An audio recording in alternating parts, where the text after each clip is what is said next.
Yo! Hello, people of the main channel. What's up? Hello? Veggie? Hey, Veggie. Abramo Oisen. Ilmerthian. Shidax. Demon. Sebastian. Later. Acidic Pancakes. Silver Cookie. Doki. Man, the usernames look weird today. What's going on with the usernames? JC, Hermie, Sultan. Guys, today is a special stream because we're going to listen to the Deltarune soundtrack. You guys have been asking for it. I'm excited for it. I never heard the Deltarune soundtrack, save for like maybe 3 or 4 tracks. So yeah, for some reason they're only showing the handles, right, of the usernames. That's confusing sometimes. So as the title suggests, oh, you know what? I forgot, guys. I forgot to plug in the internet. Hold up.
Okay.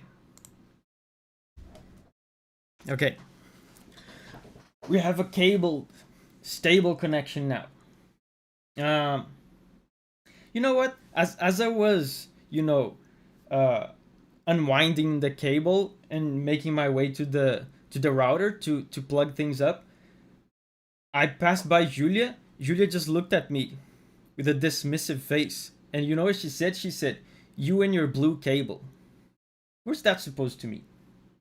What she has against my blue cable? But anyway, guys, as the title suggests, I'm a busy man, I don't have time to listen to mediocre music. I have like $1 million deals to make. So I will only listen to a finely curated list of the most absolute god tier bangers in the Deltarune OST. Without further ado, let's start. And by the way, I never heard this.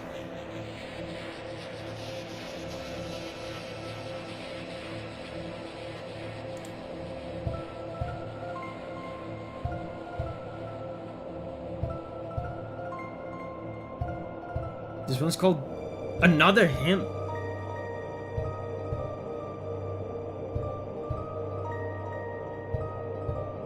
Later says, finally selected bangers indeed. Yeah.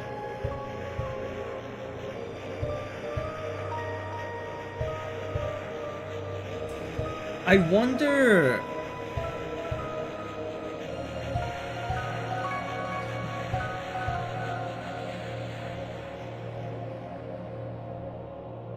This almost reminds me a little bit of A Link to the Past. Beginning. What do you imagine with this playing, Davi? You mean the previous one? With the previous one, it's so different, it's so difficult because the Another Hymn is such an enigmatic title. It's definitely mysterious. Maybe they're laying the foundation for like the main mystery, the main plot points of the story in a beginning cutscene or something like that. Because it definitely sounded mysterious and like intriguing. But then this is just beginning music, right?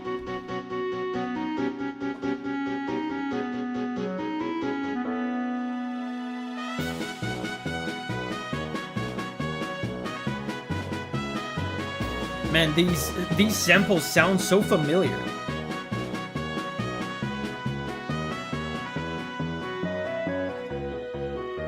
Don't forget leitmotif. Yeah, I have to keep track of that stuff, but it's difficult when you're...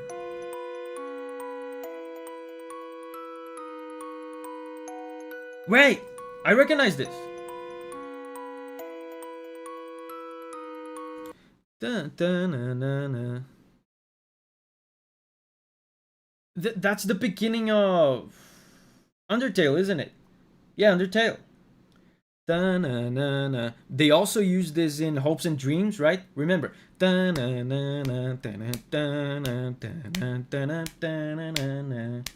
Okay.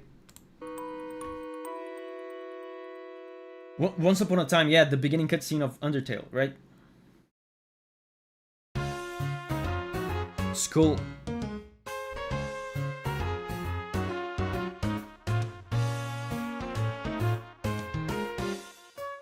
Man, I love the rhythm in this.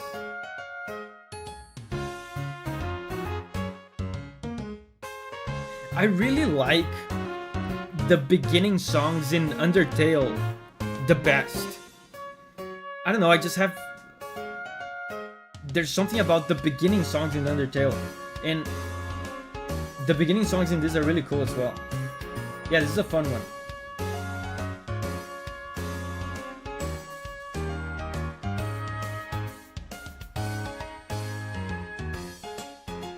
And Toby Fox is so good with...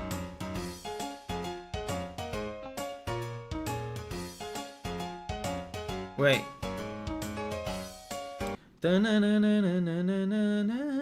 I recognize this. Is that Snowden?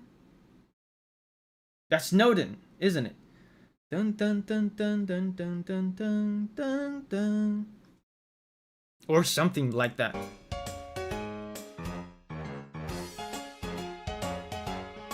Yeah, I was about to ask if, you know, I was about to say, I wonder if there will be any Undertale leitmotifs, and before I could even ask, there's been already 2.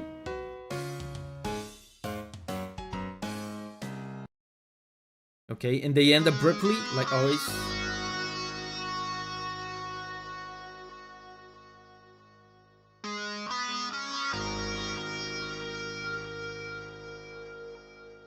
Susie.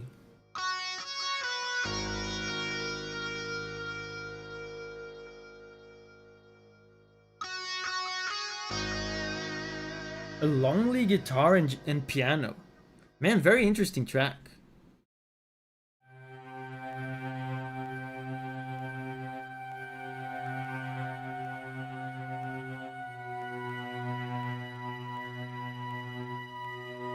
Dick says Susie's the hero.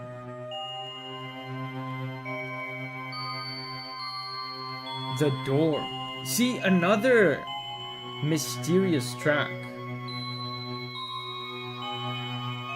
Neopolis says the door in the lore. Yeah, this sounds like a lore song.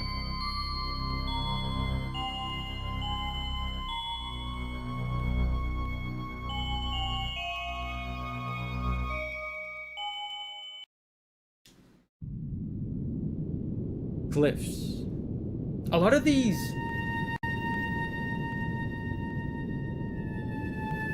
Wow, super ominous. The music is way more ominous, like, at least so far, than Undertale. Did Davi play Undertale? Yes.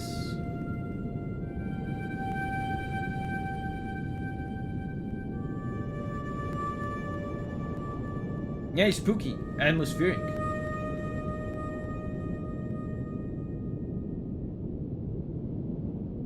Wow. The chase. Man, and you can tell Toby Fox is such a video game music nerd, right? He knows video game music, because so many of these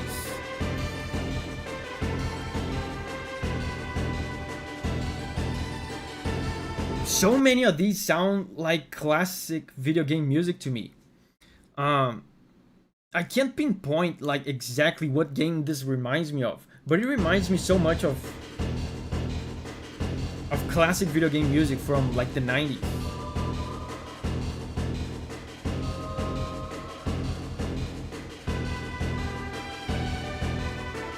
The chase feels very GPA. I almost wanna think of Ocarina of Time when you're running away at the very end of the game, when you are you're running away from in the castle. The castle is crumbling, right? The castle is crumbling, and you're trying to run away from it. You're trying to get away, to escape from the castle that's crumbling. It's the same sequence of chords. Bum, bum, bum, bum, bum, bum. Yeah, Zelda influence. A lot of Zelda influence. The Legend. I said about a previous track that it reminded me of A Link to the Past.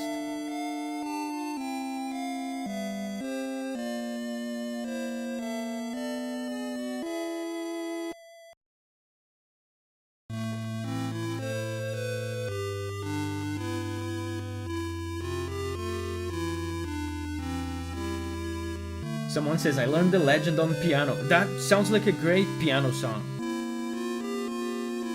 And this to me again sounds like another lore song, maybe for a cutscene or some kind of lore moment.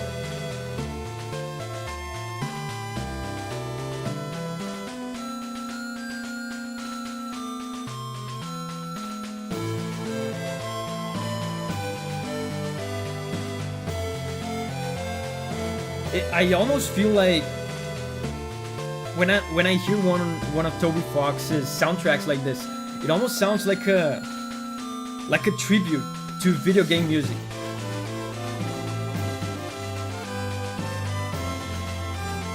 Because this clearly has like some Nobuo Uematsu in it, like early Final Fantasy, Dragon Quest. It sounds so much like Dragon Quest.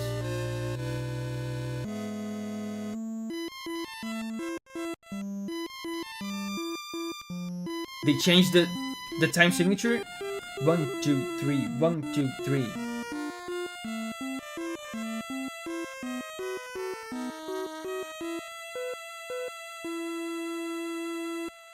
Amazing. And it's really cool how he blends like different eras of video game music.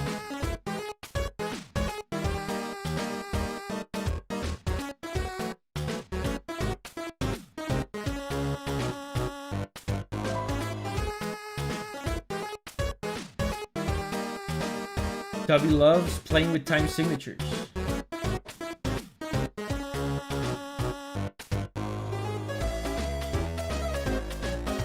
Listen to that bass. Yeah, back to Goofy.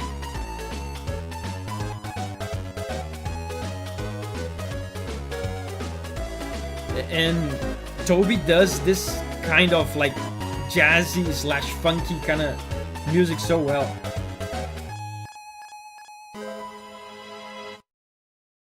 Funky bassline, yeah. Oh, Rude Buster. This is the first one that sounds like combat to me.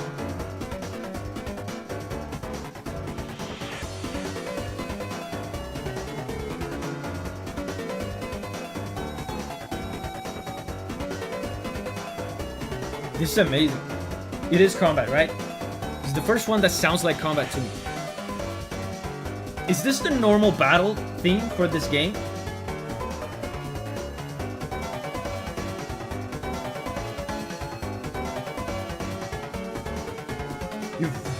You've had Root Buster on stream several times. I don't remember this at all.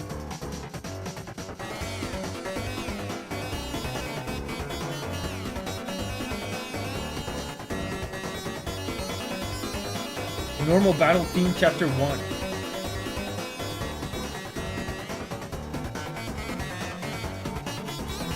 I said this before in other streams, and very few people are able to understand this reference, this thing that I'm about to say. But a lot of Toby Fox's funky music, like this, it sounds like Casio demo music. I really wish I could like ask him if that's intentional or not. Does anyone know what I'm talking about when I say Casio keyboard demo music? It's a whole, like, to me it's a whole genre. Very specific, but I get it. Yeah.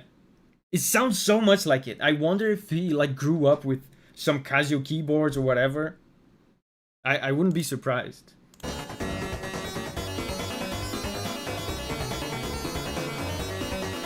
Bruno says, I don't get it, but okay.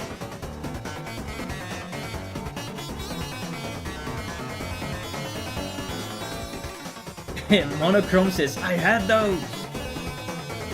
Shadak says, I remember those keyboards and those presets. Empty Town, that's another RPG sounding one.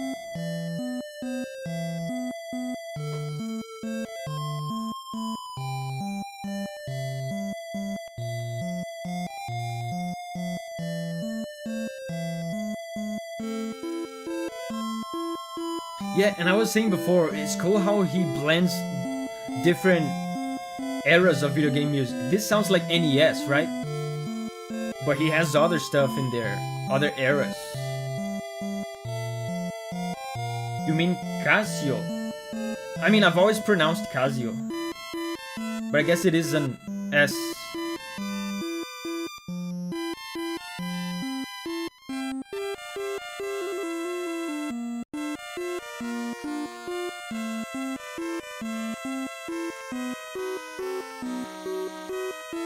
Empty Town.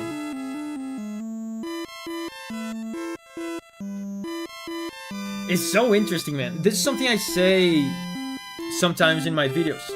How you can express loneliness and emptiness by having a very sparse instrumentation and leaving a lot of empty room in the mix, in the soundscape. Look how few instruments there are here and how much room it creates for the reverberation. It gives an impression of emptiness and of loneliness. It goes very well with the title of the track, Empty Town. Loneliness is actually really accurate, yeah.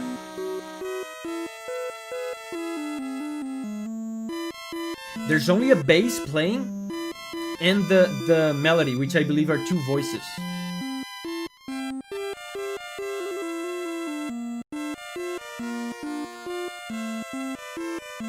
There's so much empty space in the mix. Cool. Weird Birds.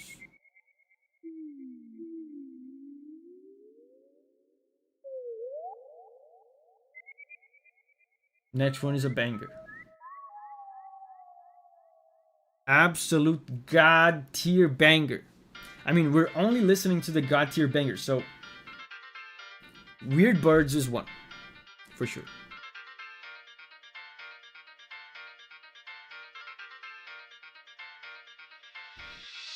Field of Hopes and Dreams.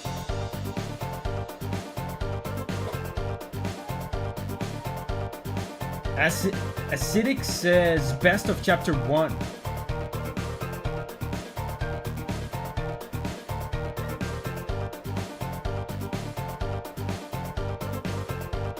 Man, the bass.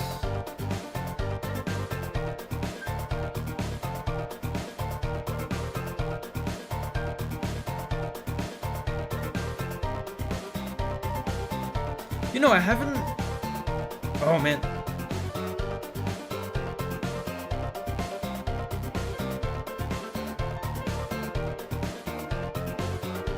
Really cool melody.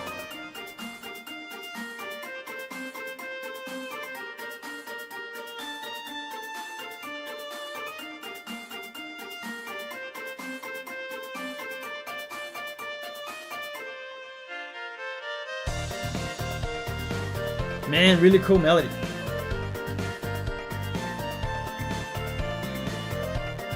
And this melody is new, right? I don't recognize this.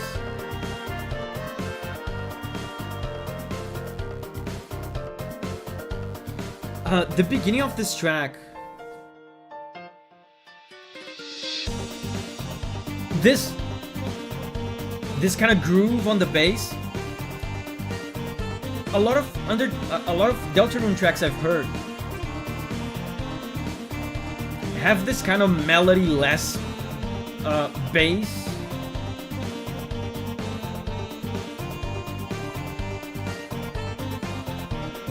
A melody-less groove that drives the song.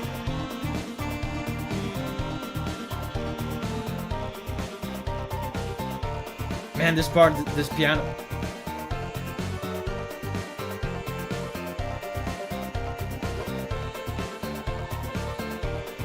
Yes, sax solo.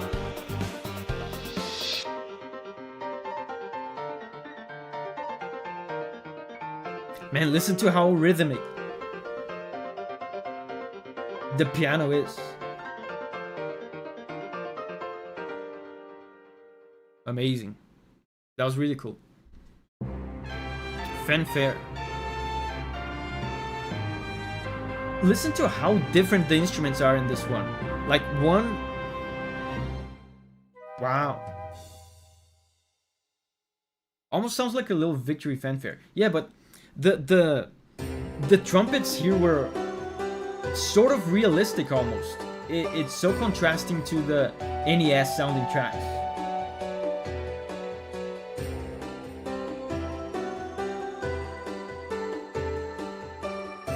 And this one is Lantern.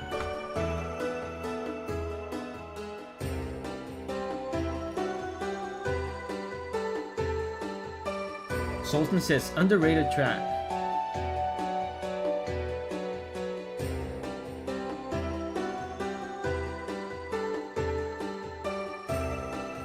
Lantern has Rude Buster's melody.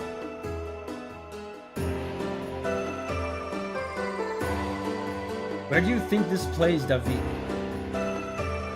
It could be like an exploration section, or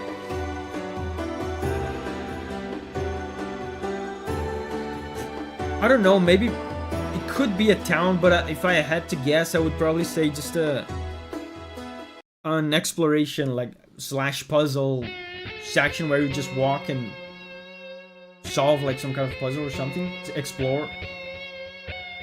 I'm very bad. This is the same guitar that we heard before on Susie's theme. I wonder if there's anything to do with it. It's actually a shop. Oh, that one was actually a shop. Interesting.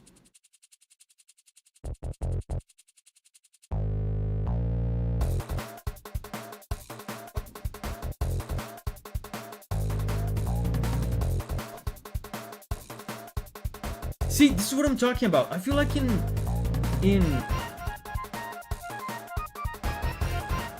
Deltarune, you have more of these rhythmic, melody-less sessions that build the song.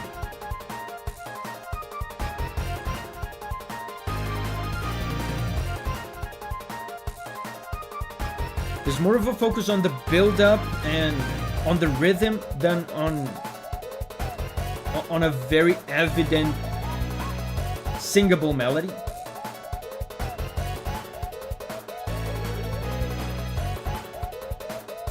And this one could be combat as well. This might be combat. Checker dance.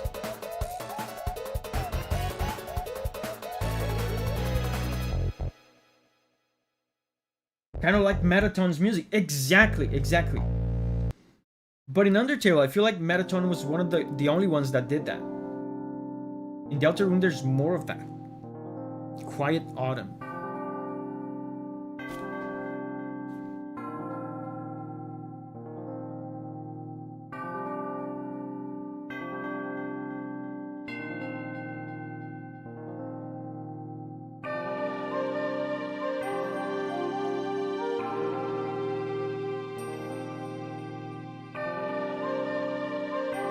And again, with the very sparse instrumentation, a lot of room for reverberation.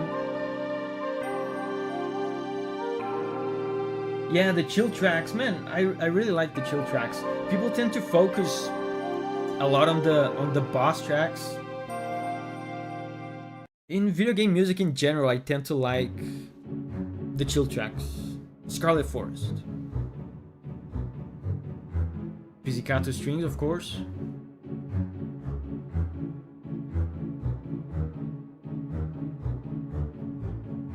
And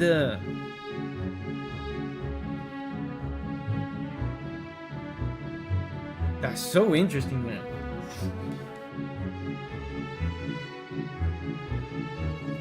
Just how different the instrumentation is.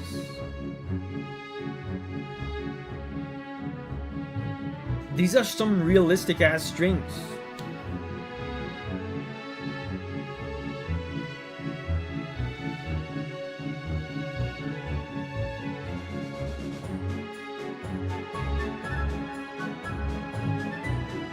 Man, this sounds like, you know what this sounds like? This sounds like Yoko Shimomura.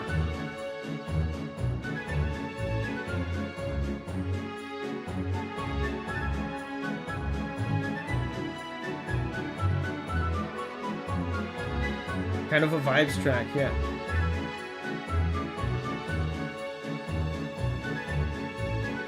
This area is a Super Mario RPG reference. Wow, I was spot on then. I mean, when it started, I saw the name of the track, Scarlet Forest. As soon as it started with the pizzicato strings and the cello, I thought, wait, does this sound a little bit like Forest Maze? Nah, it doesn't. As the song progressed, I concluded that it didn't.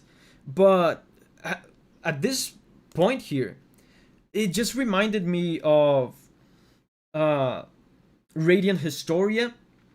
Like, the samples here sound very, very similar to Radiant Historia, which is another Yoko Shimomura game. And you know, just the Mario and Luigi games also had some music like this.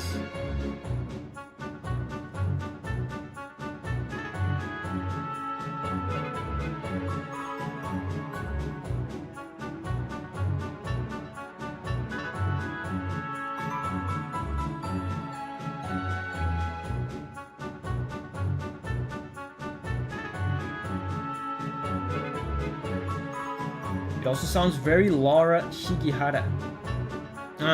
Yeah, I've heard that Laura worked on this soundtrack, right? And also Lena Rain. Ninjastic says, yeah, Mario and Luigi, yeah, right?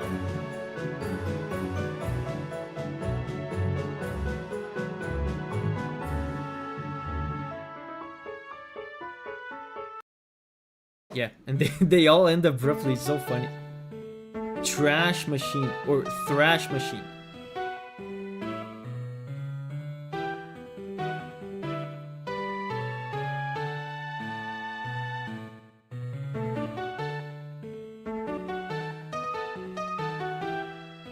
Laura sang the only sung track in the entire soundtrack.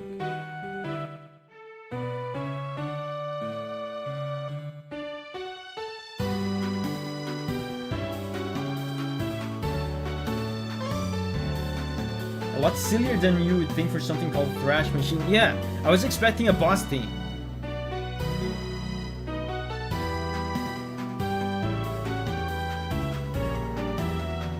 But maybe it's like this because it's ironic, right? I sense a little bit of irony in this, like it's too positive.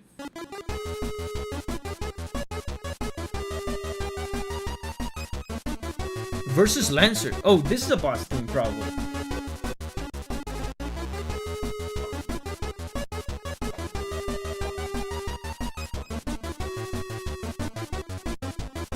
Lancer theme, let's go!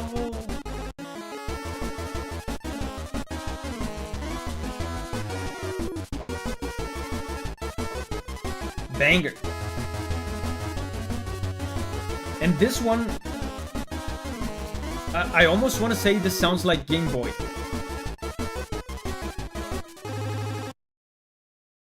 Wow, amazing. Basement. Ooh.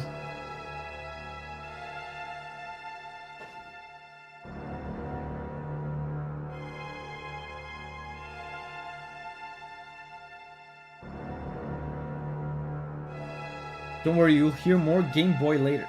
There's a very... A lot of people confuse Game Boy sound with NES sound. They're similar, but there's a character. Imminent Death.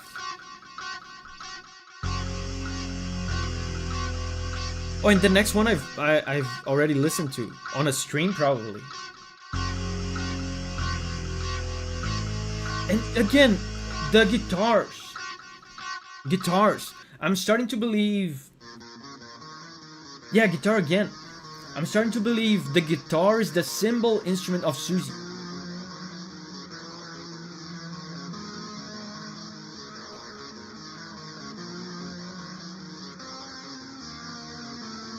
Right?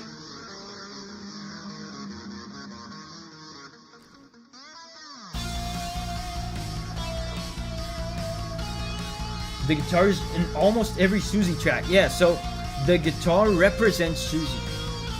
I don't even know anything about Susie, but that's very evident just from listening.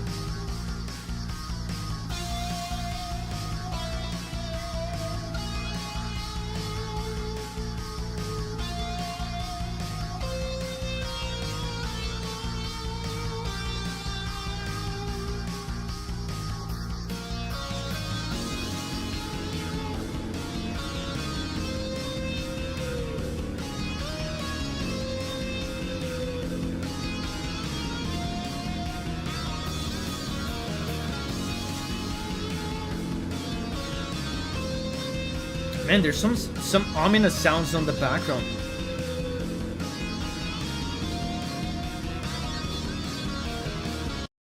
Wow. The Susie songs in general, they sound like kind of rock and roll because of the guitar, right? But there's something like oppressive to them.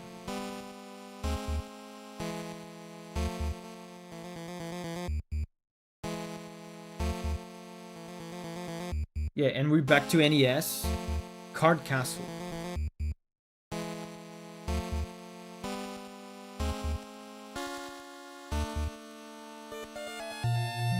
Oh.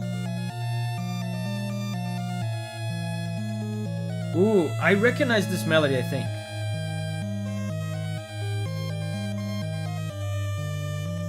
I think we've heard this before. I don't think it's Undertale.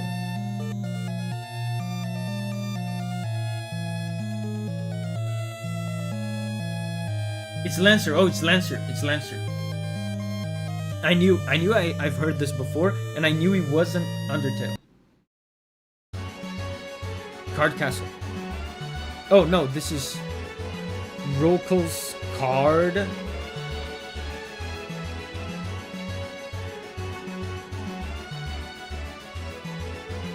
Best character.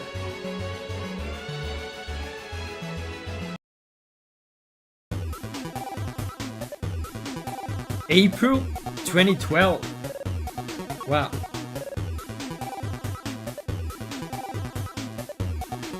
I wish I could remember April 2012, so I could remember if it sounded like this.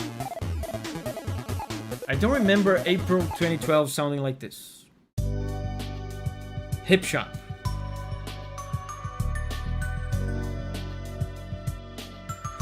Man, this is so smooth. When Deltarune was conceived. Wow, so it was conceived before Undertale even released, because Undertale is 2015, right?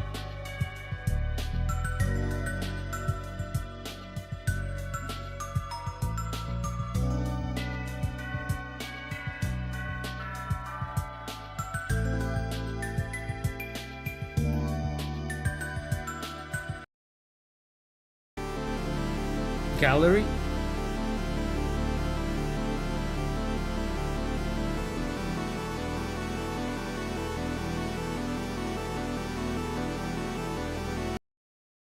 Wow, a lot of these are very short. Chaos King.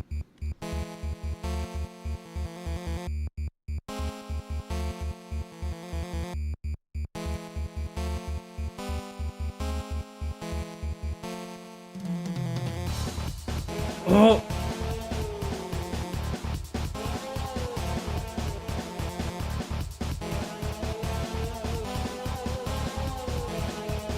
This one's the final boss of the first chapter, I assume, right? Literally Bowser.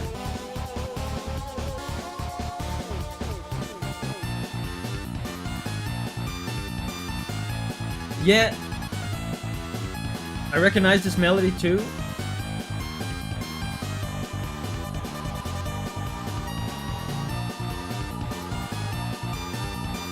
Lancer again. This is Lancer again. I mean, I'm good at memorizing the tracks, but it's too soon for me to remember the meaning of the melody.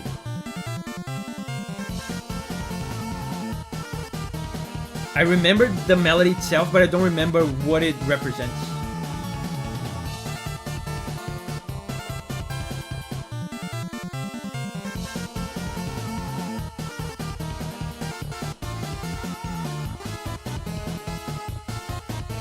Veggie says, but this part is legend.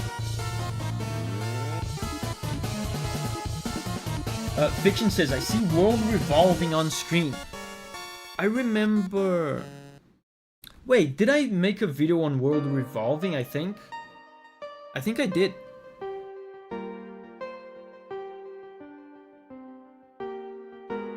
Way back in the day, I think I did a video on world revolving.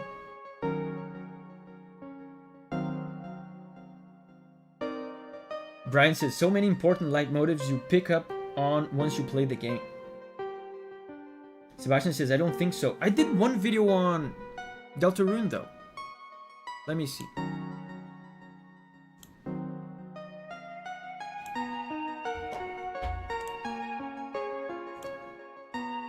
Davi, Vasc, Deltarune.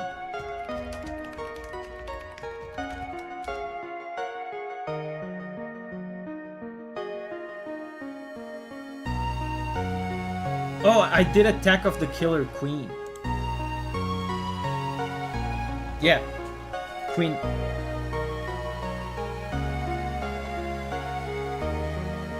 So I definitely heard World Revolving on a stream though. The Circus.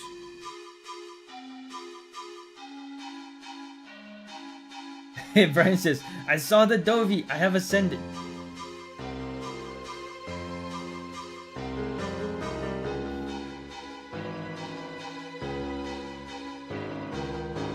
And the triple beat meter, right, is perfect for goofy songs because it sounds dancey and lively. The 1, 2, 3, 1, 2, 3.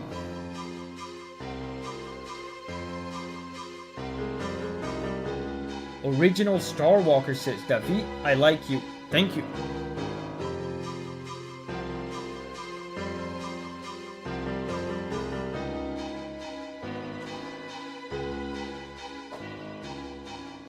Hold up. My door opened by itself. I think it was Satan or something, but I'm gonna go close it.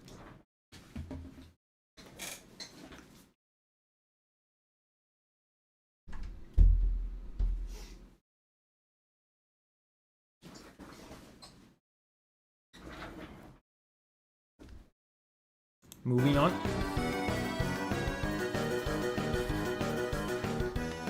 The World Revolving. Yeah, this is World Revolving.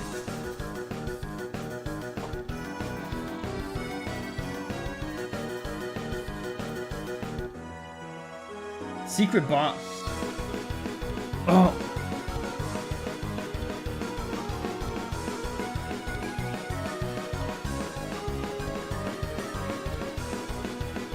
So This is still somehow related to the circus, right? I imagine. Because it still sounds goofy.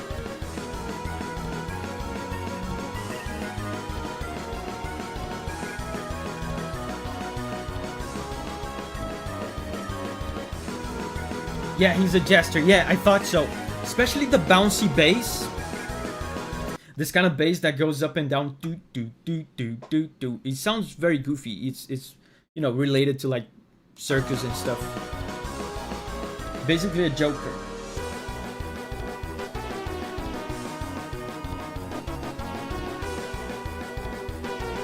Also a boss.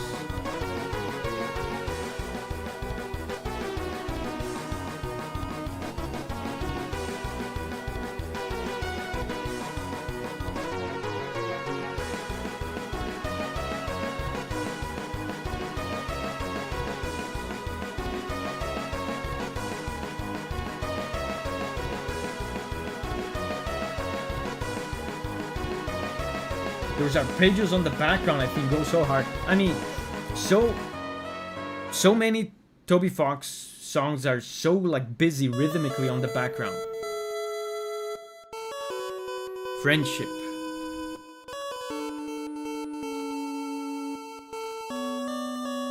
This is also a leitmotif that again I recognize, but I don't know what it means. Yeah, we just heard this, right?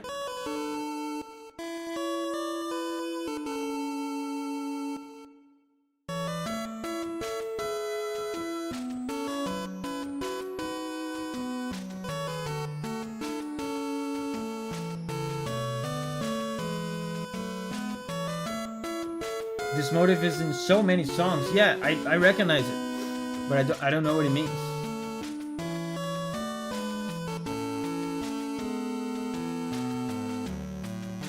It's the main theme. It was in the beginning of a lot of other tracks.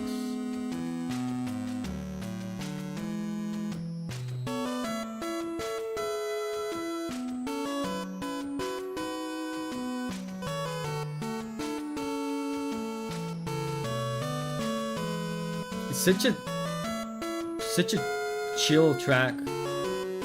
The tempo is so, it's like a walking tempo.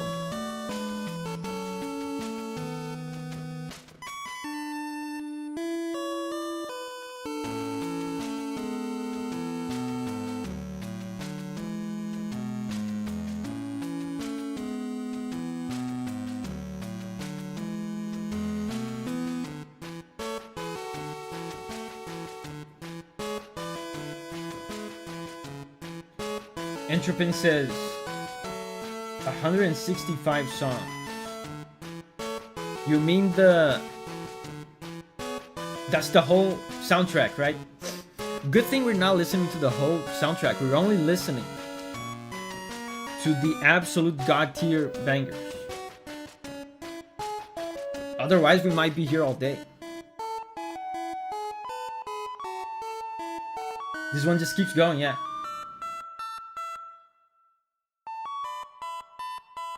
And it's interesting how some tracks are 2 minutes and 40, some others are like 13 seconds.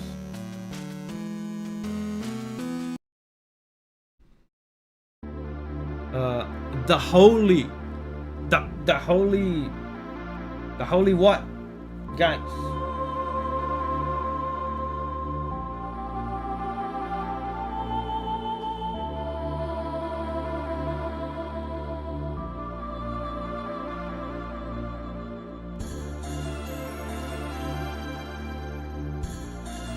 The holy.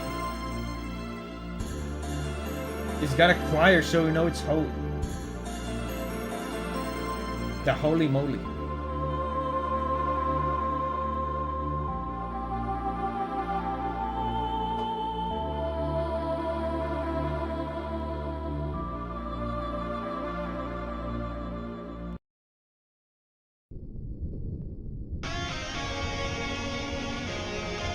Guitar again.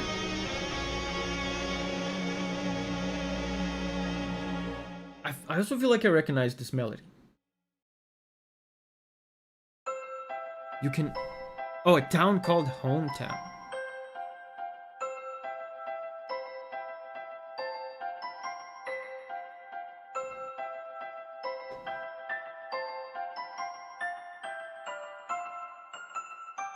This almost sounds...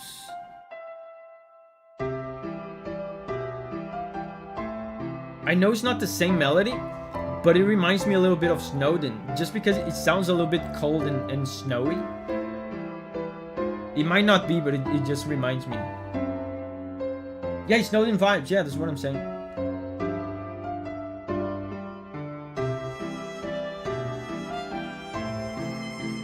They both have cozy town vibes. It's not a coincidence.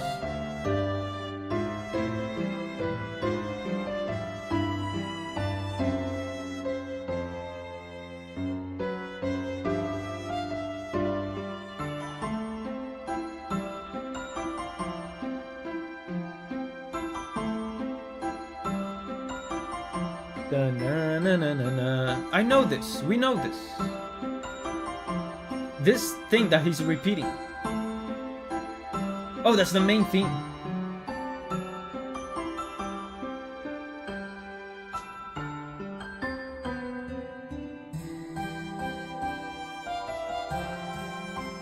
Well,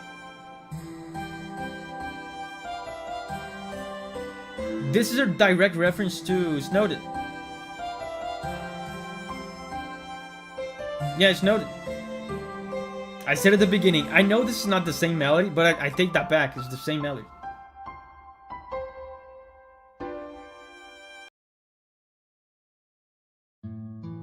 You can always come home.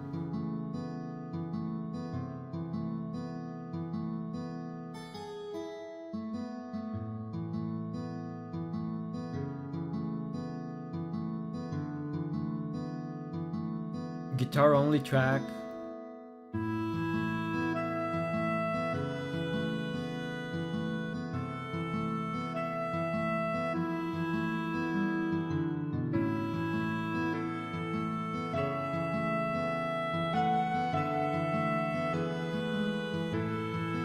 Yeah, this is Undertale. Yeah.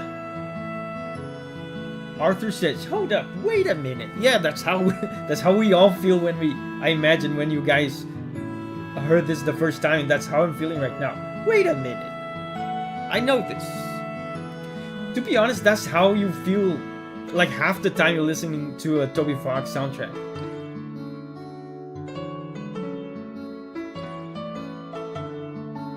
"50% of the time you're jamming, the other 50% you're going, wait a minute."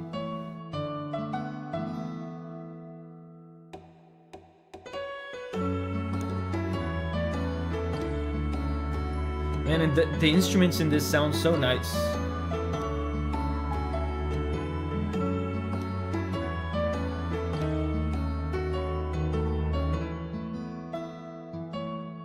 Harry says, "Big shot kinda soon." Don't forget. When the light is running low and the shadows start to grow and the places that you know seem like fantasy,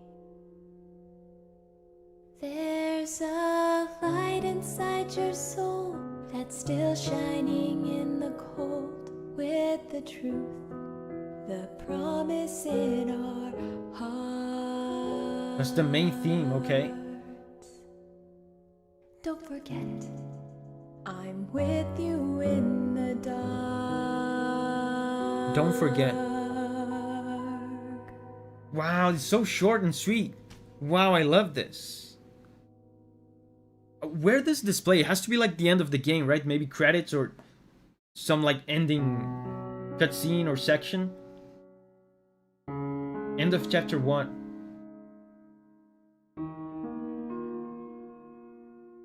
This one is before the story. Credits, okay. Yeah, it absolutely screams credits music.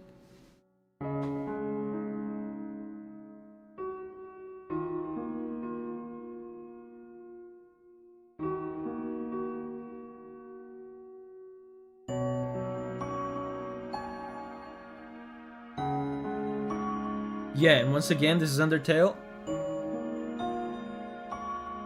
Menu. Oh, this is menu. So they greet you from the menu with familiar Undertale music.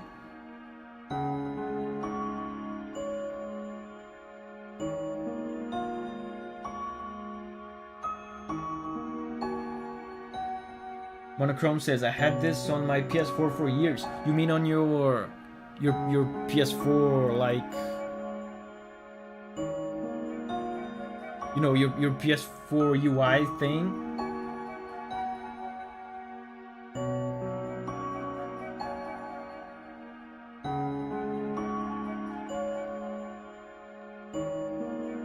So next up we're getting into chapter 2. Faint glow. Chapter 2, let's go. So guys, tell me again, this is familiar. Chapter 2, it didn't come out for a while, right after chapter 1. I feel like I remember something like this. More menus. This is menu, okay. Everyone is saying different dates. Guys, you're supposed to be the experts. It came in 2021. Chapter 1 was 2018. Chapter 2 was 2021. Wow. It's been taking so long, right? For this game to finish. 3 years after chapter 1.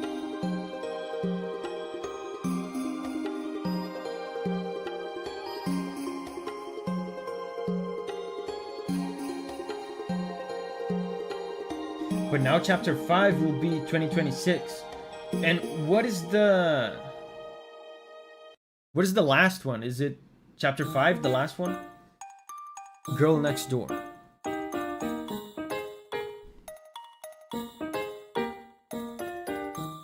Seven is the last one. Wow. We might be able to play the whole thing in 2040.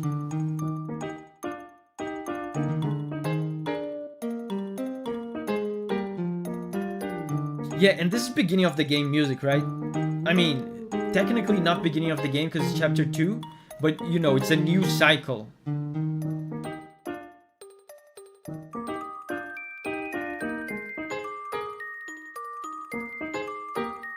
Sultan says, chapter 5 to 7 release all at once though. Hopefully. You see this leitmotif? You'll have it forever now. My Castle Town.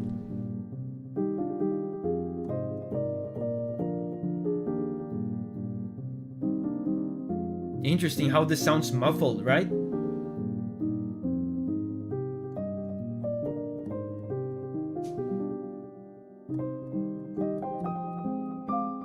Man, I love this one. This one's really good.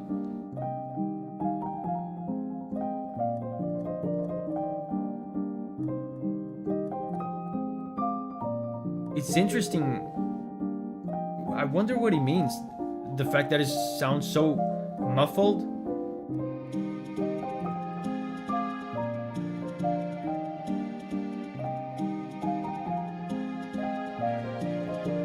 It's soothing, yeah. There's almost a touch of nostalgia to it. The muffled instruments almost sounds like a foggy memory to me. Davi, do you have a Twitch channel? No, but I have a gameplay channel here on YouTube.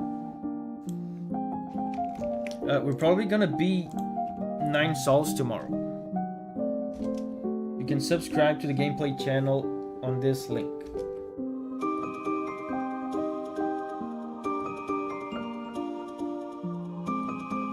You can kind of hear the piano keys being pressed. Yeah.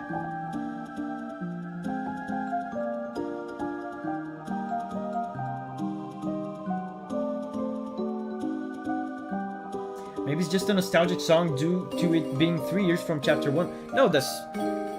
I mean, this is the first time I'm hearing this song, so that bears no relevance to me saying it sounds nostalgic.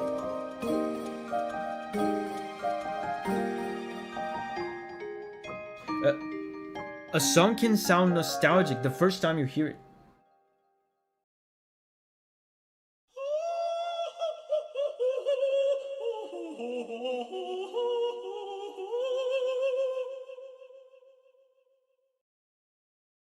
Absolute god tier banger.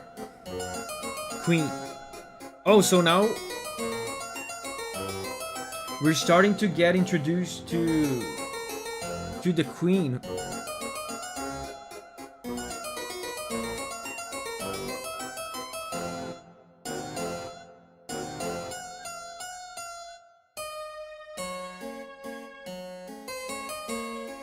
Davi, is this Baroque? Yes. I mean, harpsichord. Although...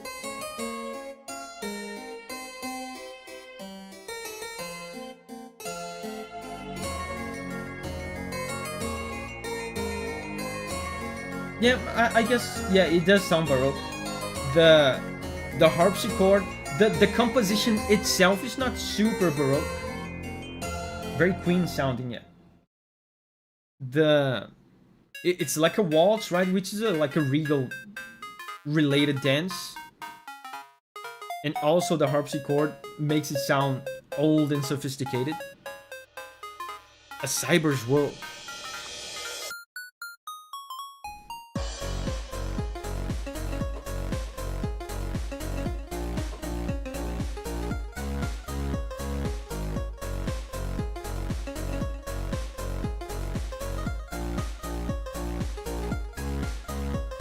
A cyber's world.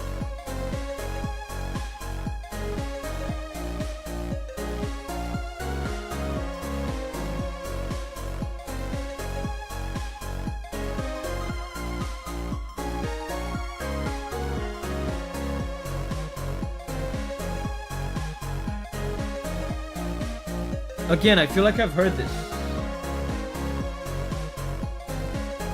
The area themes in this game are superb. Is this an area theme? You just explore while you're listening to this?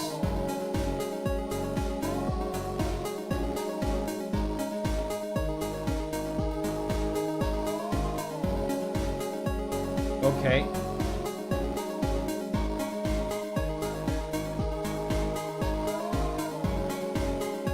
It sounds like old YouTube tutorials. It's your intro to the new main area of chapter 2.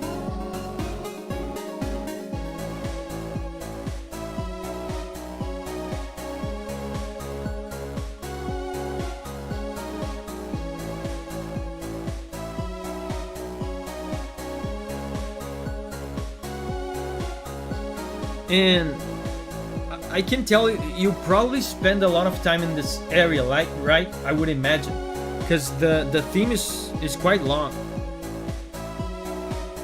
It's almost 3 minutes, and it's not looping at all. That's 3 minutes of original music.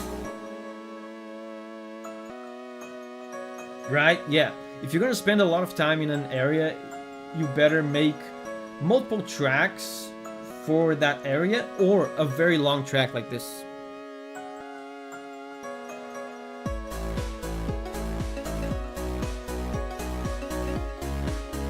And 3 minutes, in case you don't know, 3 minutes in the world of looping video game music is very long.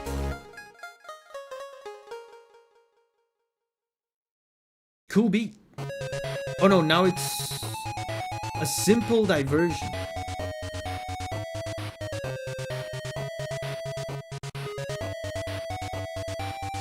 Man, I love the retro ones.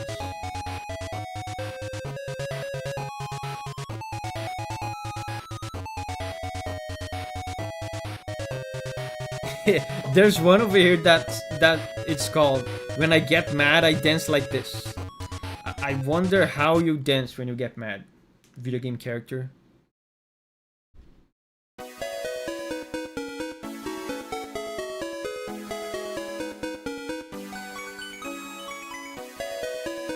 Sadek says, Attack of the Killer Queen theme is everywhere. I don't recognize it. I don't remember the Attack of the Killer Queen melody. Oh, this is cool beat. Wow, and turns out, yeah, it's indeed a cool beat. Don't you love it when song titles tell the truth?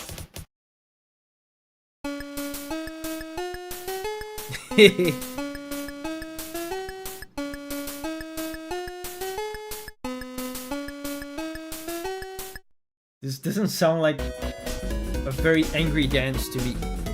Cyber Battle.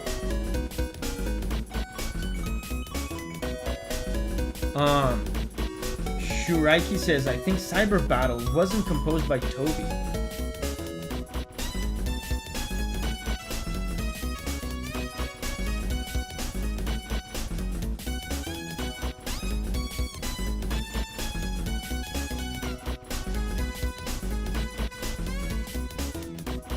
This one is Lena Rain.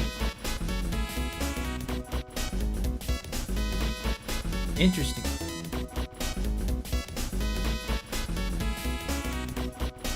I mean, she blends in really well. I wouldn't have been able to tell.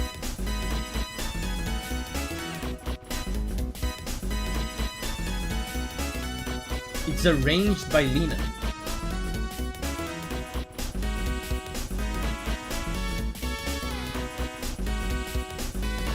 Is this the regular battle theme for chapter 2?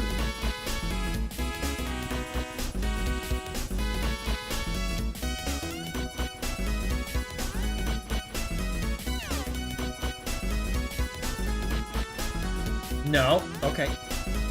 It's a boss theme.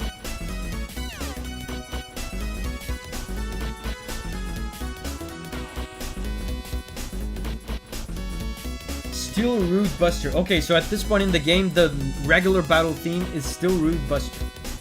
Interesting.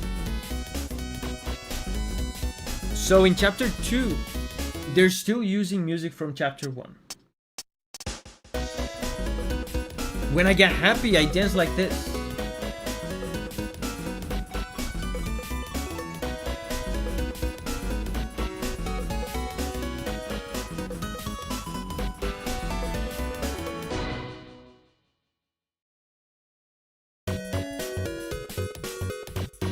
Sound Studio. Yeah, and I mean, I haven't heard these songs for as long as you guys have. I haven't played the games, so it's difficult for me to pinpoint the melodies. But I feel like I'm listening to the same melody over and over again. There's so many recurring melodies.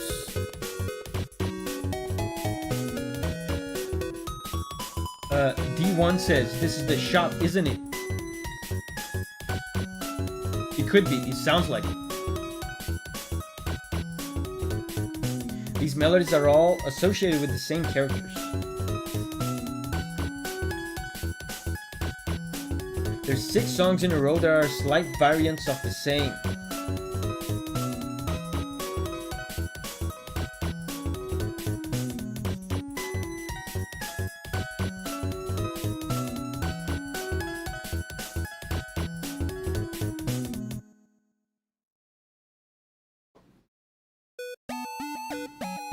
Barely.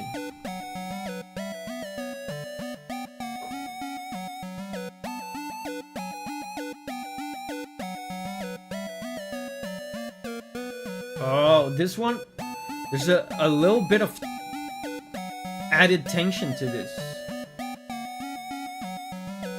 A little ominous.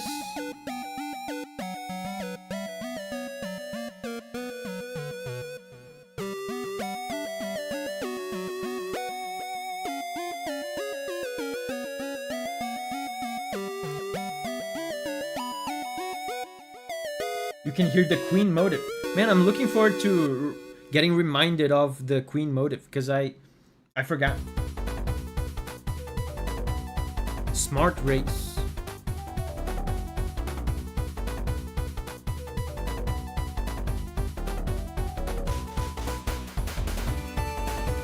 Chapter 2 has this melody over and over. Yeah, and again, this melody from Smart Race is the same from Barely. Probably has to do with the same character, right? Cherry says, I hate this chicken. More Barely, yeah.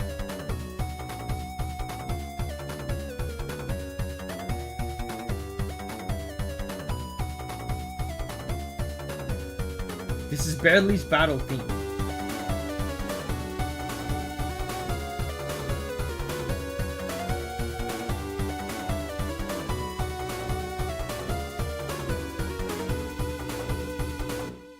Faint courage. Oh, this... Game over.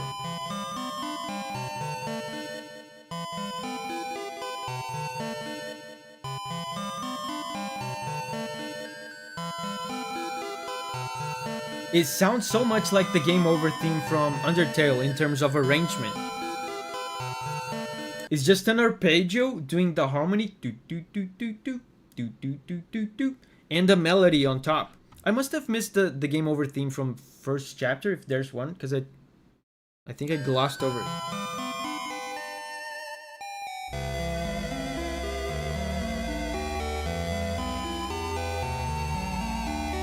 Probably meant to be similar, yeah.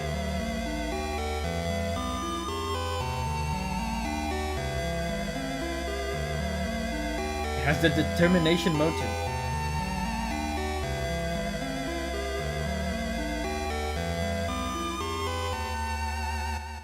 Welcome to the city.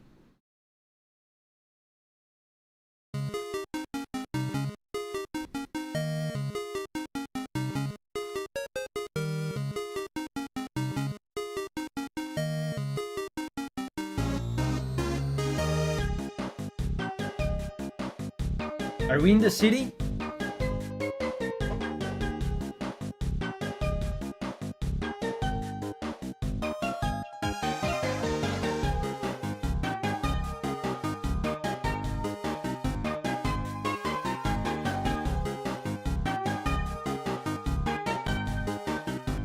A city with heavy traffic. Oh wait, there were some...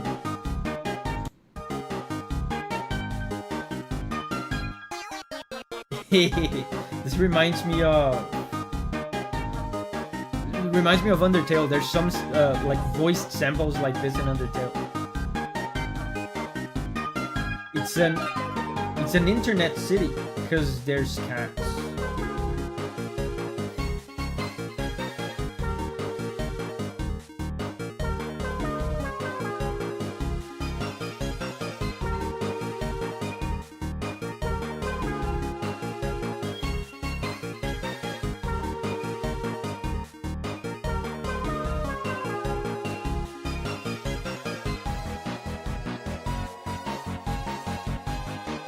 Oh man, this is so good.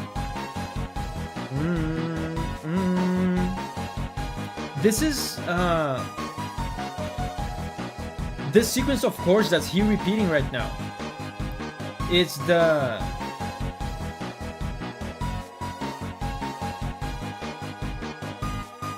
it's what I call in the channel like the Toho sequence. It's a sequence that Zune uses repeatedly in his music, and Toby Fox uses it from time to time.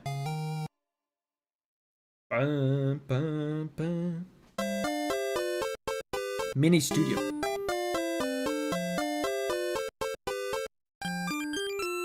He uses Mario Paint dog sounds.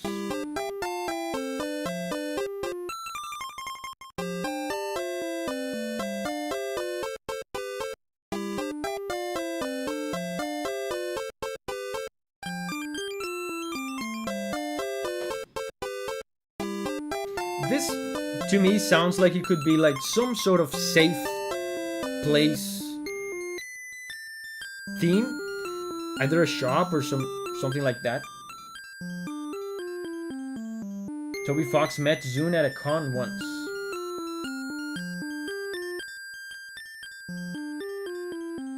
It Emilio says, "Hey Davi, how have you liked the OST in general this far?" It's very good. It's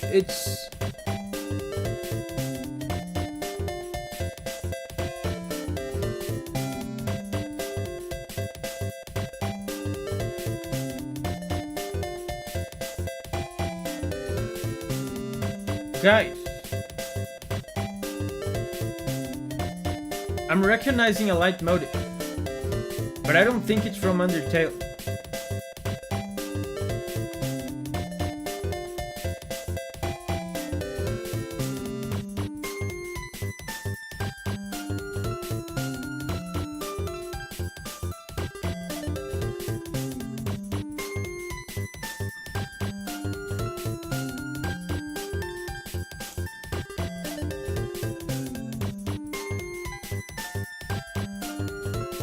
Yeah, Jingle Bells, bro. I mean, it's public domain, so it's a Christmas-related character.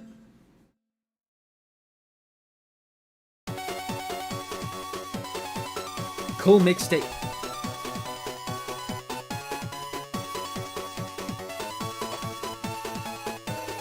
It really is just Jingle Bells. You know what? I just thought of something. I frequently think of Toby Fox's position as a composer in his own game. And there's some unique perks to that. You know, if I just kicked the camera. If a client asked me to compose Christmas music for a game, I can't just go ahead and just put Jingle Bells in. Like, that's not the job. You know what I mean? But Toby Fox, you know, it's his game. He can do whatever he wants. Whatever he wants. So he needs a Christmas song. Well, I'll just use Jingle Bells. No one's gonna yell at me for this.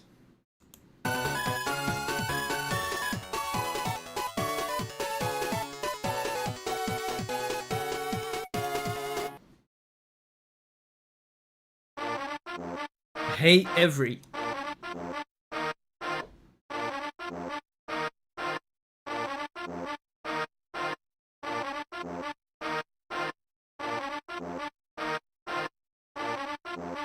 Hey Every. I love how he uses broken English on purpose on some of the titles. Spamton. Man, listen to this bass. Next 3 themes are connected.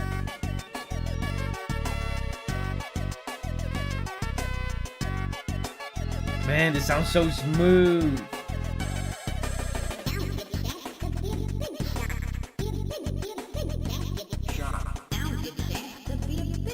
Now's your chance to be a big shot.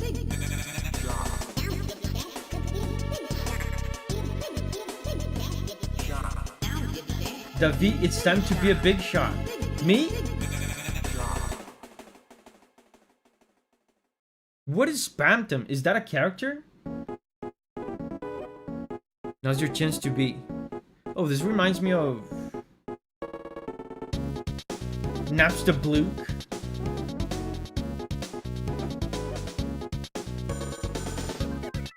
Spamtum is a character, okay? And what a character he is. Oh, I remember this! That's from Big Shot, right? Bum, bum, bum, bum, bum, bum, bum, bum.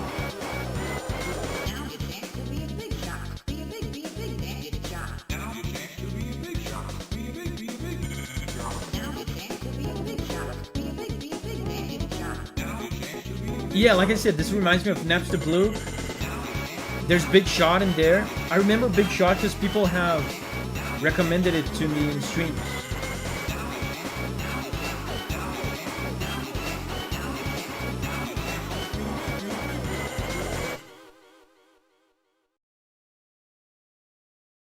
Elegant entrance. Oh, this Has to have something to do with the queen, right? Because they're using the harpsichord. Is this the entrance of the queen? The queen is making a grand entrance.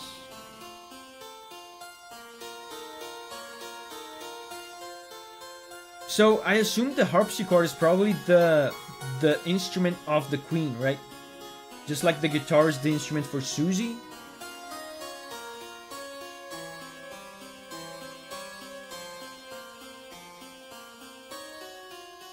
And this one is more Baroque than the previous one, by the way. You guys asked me if the previous one was Baroque. The answer was yeah, sort of.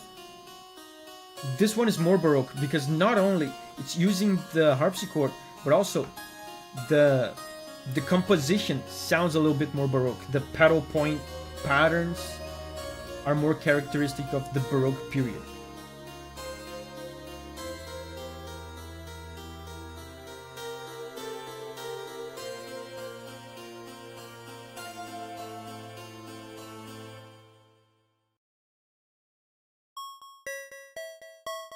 Blue Bird of Misfortune. And the next one, Pandora Palace, I've already heard, look. Probably in a stream.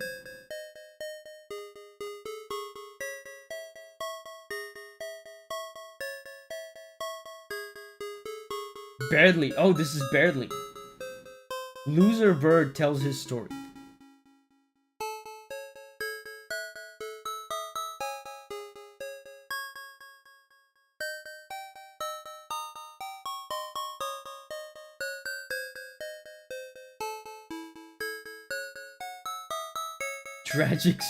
Tragic backstory of winning the spelling bee.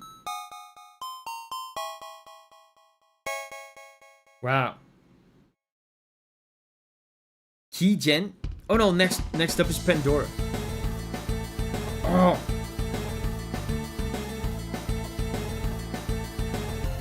We're like 5 seconds in and I love this one.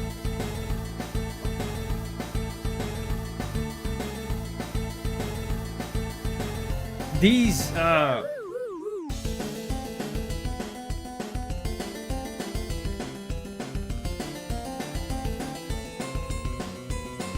love this one.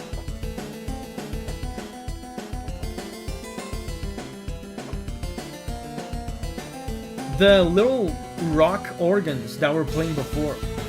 Yeah, right now. The rock organ on the background.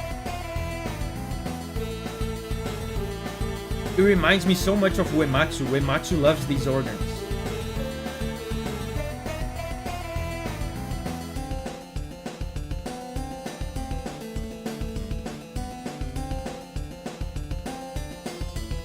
And again, I have to assume this has something to do with the queen, right? Because the harpsichord is there.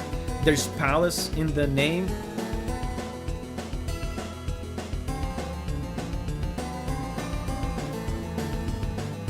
And they're really emphasizing the Baroque patterns.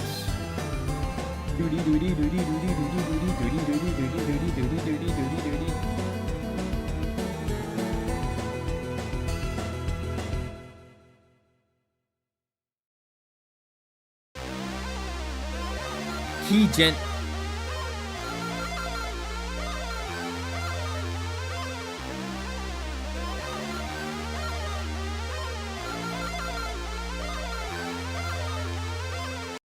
Wow, that was short. Acid Tunnel of Love.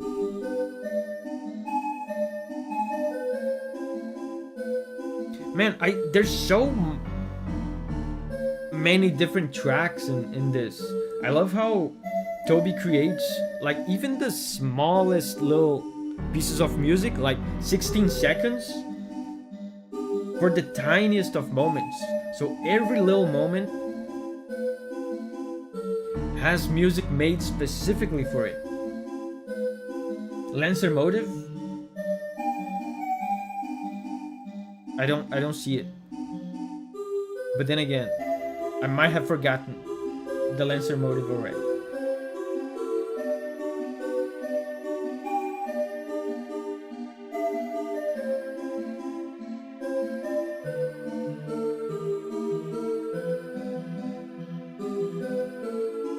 sounds like it's piped in a theme park ride. Yeah.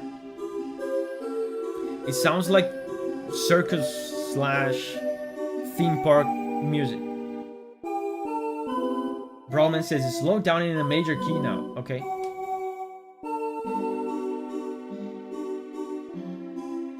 Lancer is much faster, but it's the same motive. Yeah, maybe that's why I'm not recognizing.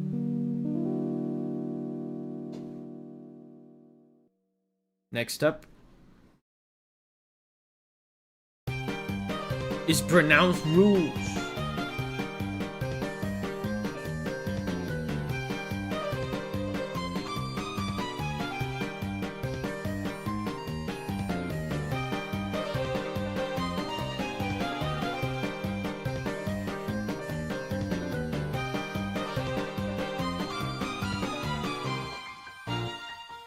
Oh, and attack of the Killer Queen is... Wait.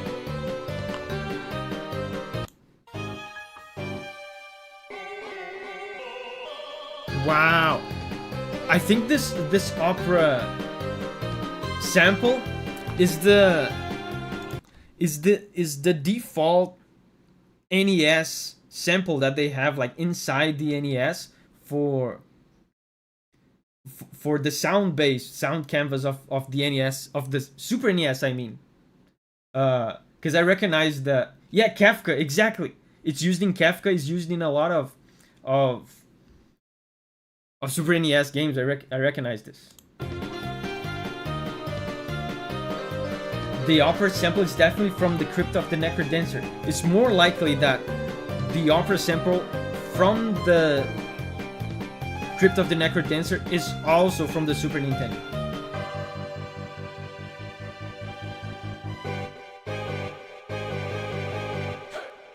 Whoa, that was cool. Lost Girl.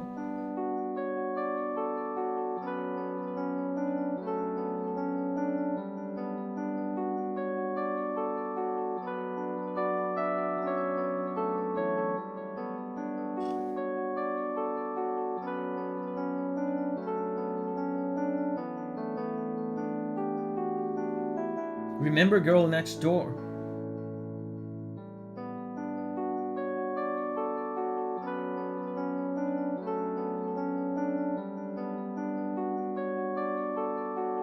Remember this melody well if you can. Is it the same melody from Girl Next Door?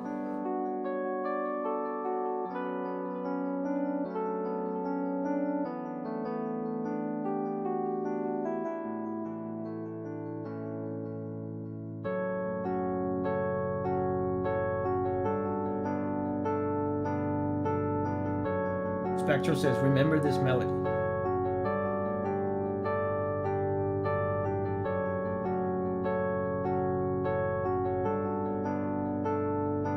Nay says, I would argue this is the purest form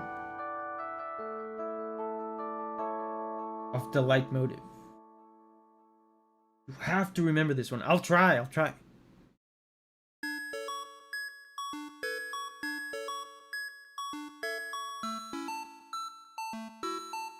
Ferris Wheel.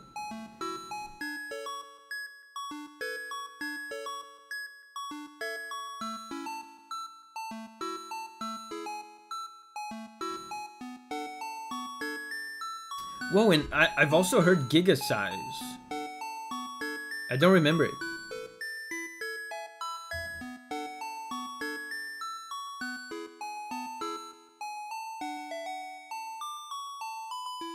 Oh yeah, whoa, that's the same melody from the previous song. I just noticed. I noticed because of one specific part.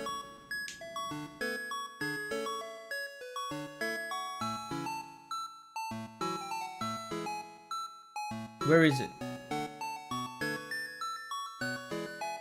Man, this sounds so nice in this 8-bit version. It's an important motive.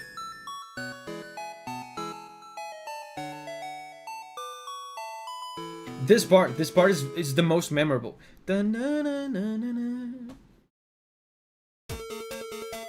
Oh, Attack of the Killer Queen. I've made a whole video on this. I don't remember it at all.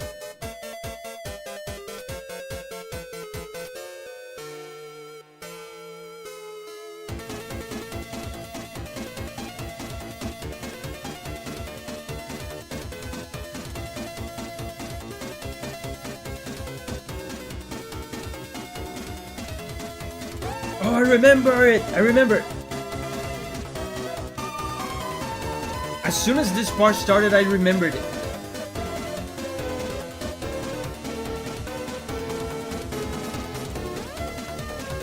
Man, that little melody fragment is so memorable. As soon as that part came up, let me start this again.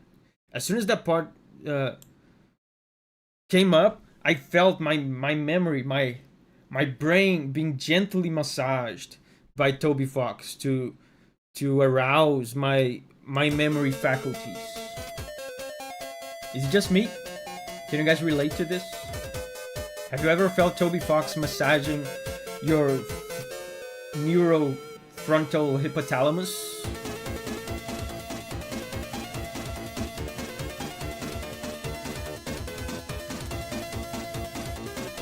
I also get aroused by Toby Fox music.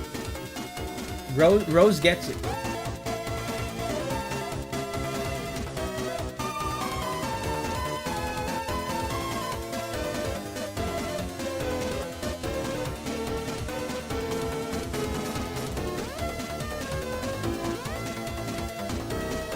Wow, Donger says relatable. Ba-na-ba.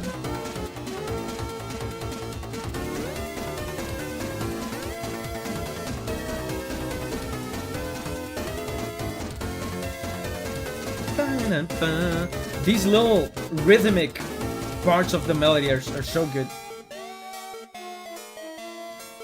I remember this. I remember this. Isn't that Berdly? Berdly, yeah. I remember this. Man, I'm so proud of myself. I remembered the theme and I remembered what it was from. It's Berdly, yeah. I remembered it.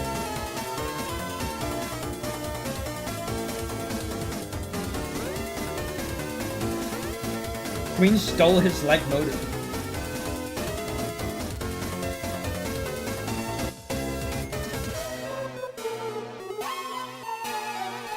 I never noticed Barely in this.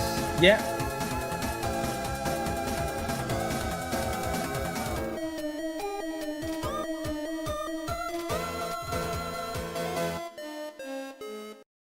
Wow, that one was so good.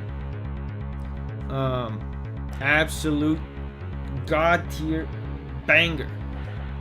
Gigasize. I've heard this before, but I don't remember it.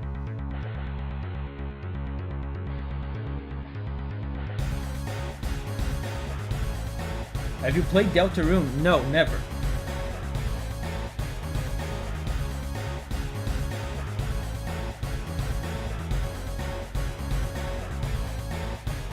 Sebastian says underrated track.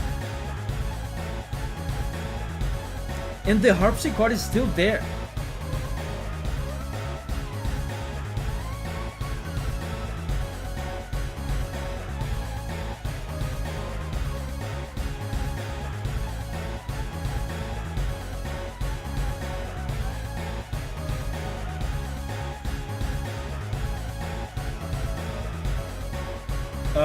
Four Wings says, where does this track play? Yeah, I don't know. That's a good question. Because Attack of the Killer Queen supposedly is the boss battle, right? So what is this?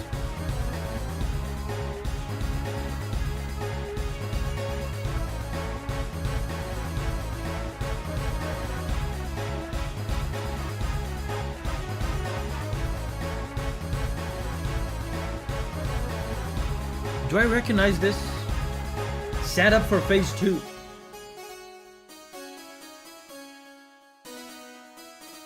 Oh, so we're not done with the queen. That's why the harpsichord is still there.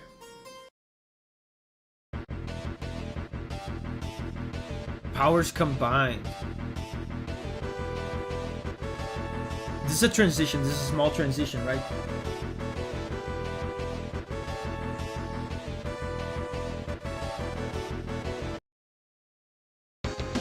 Knock you down. Man, listen to this. This sounds so much like Super Nintendo.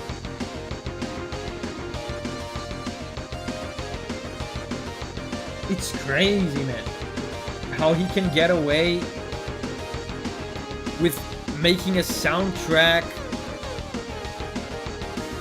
of so many songs that are so different from each other. Power Rangers sound fun.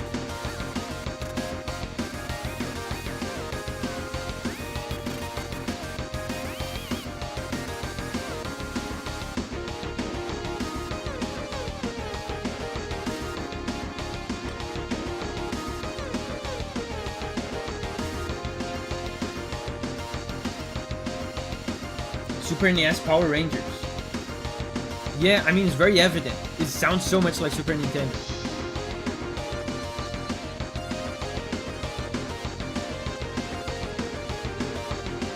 It's so cool to see, man. I feel like Toby Fox's greatest virtue as a composer is not like his actual skill in composing. It's not like his knowledge of chords or a rhythm or whatever. His greatest virtue as a composer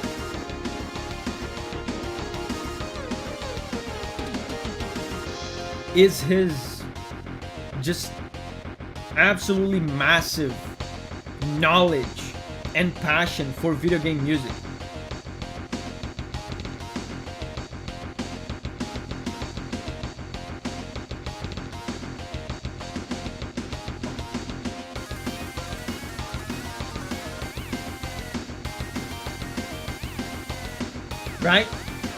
Right? You can feel the passion. You can see how much he knows about the history, about the 80s and the 90s and the early 2000s, the history of video game music. You can see how much he knows about it, how much he enjoys it, and how much he loves it. There are big deal game composers out there that, you know, they don't know anything. They don't know about the history, the context of video game music at large. They know maybe a little bit about, you know, the series, the franchises that they compose for, and that's it. A lot of them don't even like actively play games on a really regular basis. They don't play like a lot of different games. I think it's really good. Like I said, it's his biggest virtue that Toby Fox enjoys games and loves and understands video game music so much. The Dark Truth.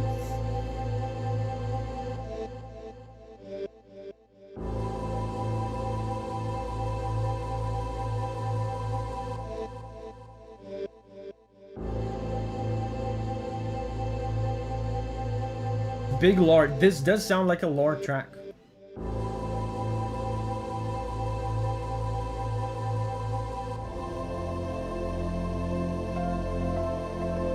Some big deal revelations.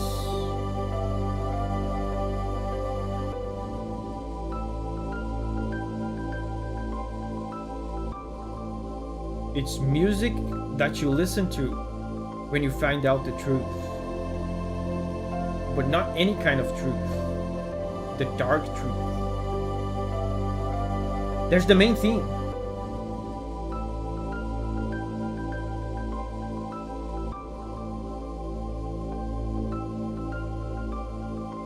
Oh, in the piano, you mean? The piano was playing the main theme? I did recognize it. Digital Roots.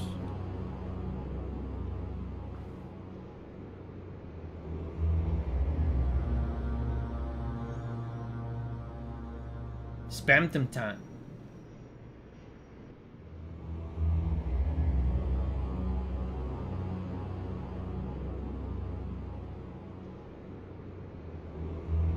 ambient music.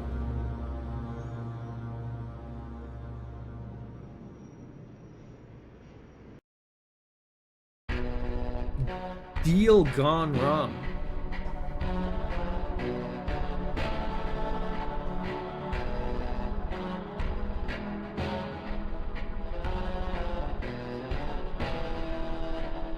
Wow! Wow! Guys! Look at this! What does this mean?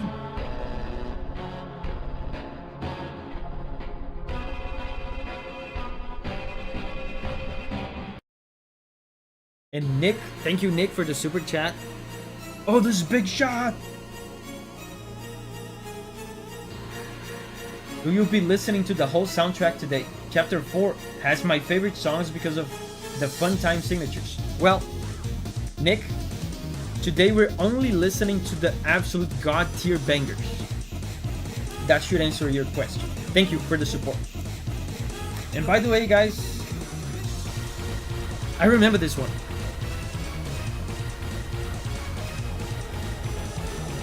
This one we heard on streams as well.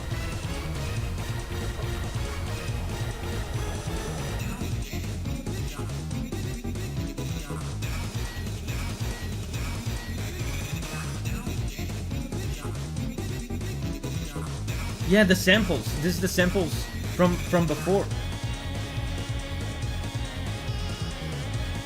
Oh, Spamton. This is Spamton theme.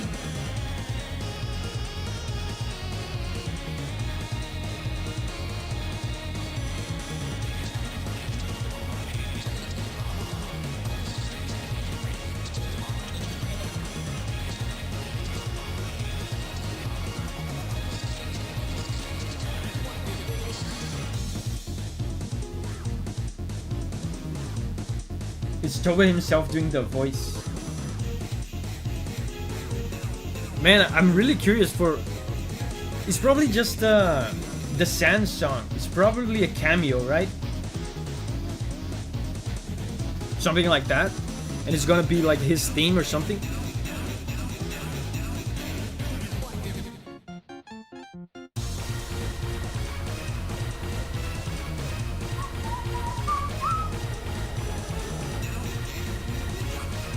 Same as Undertale Sans.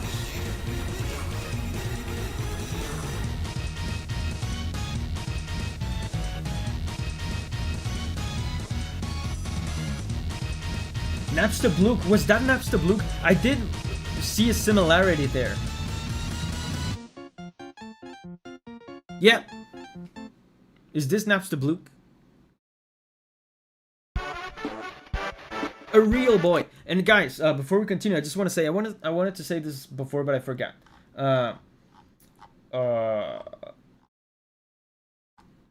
Nick gave me $10. I'm very grateful. Thank you, Nick.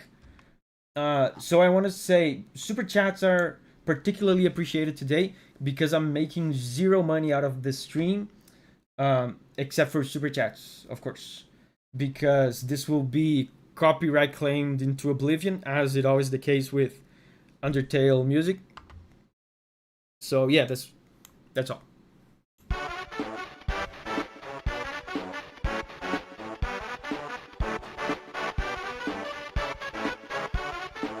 Real boy. Man, this does sound...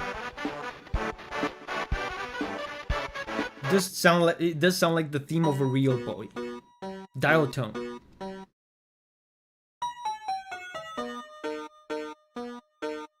Mook says, disputed. Toby is fine with people using his music. Yeah, but that's not how he works. I know you guys mean well when you say that, but that's not how he works. You guys are incorrect.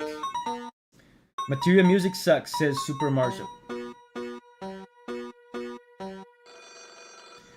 Vicky says, Toby takes off his disputes. Toby is not in control of that. There's another company that deals with that.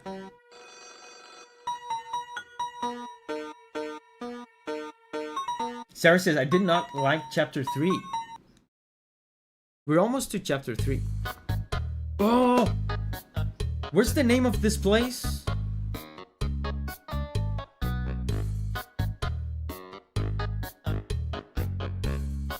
What's the name of this place in Undertale?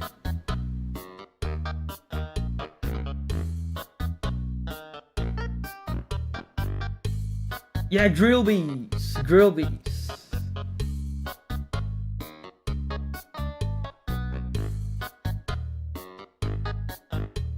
Is this just literally the same theme?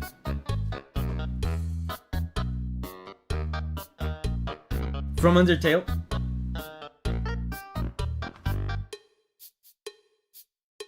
He just copied and pasted the theme into the new soundtrack. Again, one of the things I was saying before about the kinds of freedoms that Toby Fox enjoys that other game composers do not enjoy. If I'm hired to make a soundtrack for a recurring character, I just have to make a new theme. I can't just copy and paste. The developers will get mad at me. But anyway. Sis to Rescue, thank you very much for the super chat. Thank you all for your hard work. Thank you for all your hard work in listening and analyzing video game music. And thank you for especially doing the Deltarune OST. Thank you. Sis to Rescue. Chill Jailbreak. Chill Jailbreak. Wait, what did it say?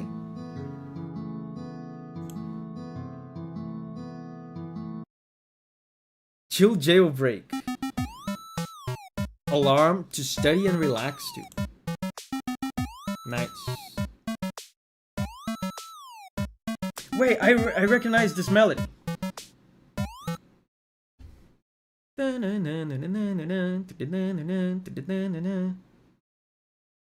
Where's that from?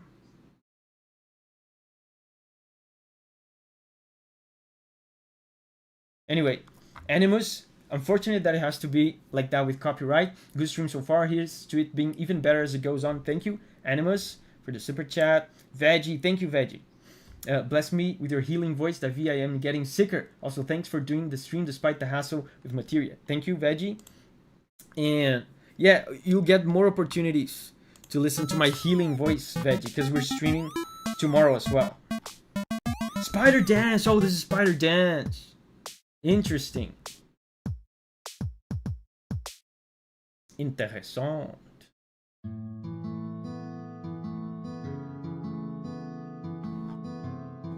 So this is still chapter 2. You can always come home. Wait, haven't we heard this?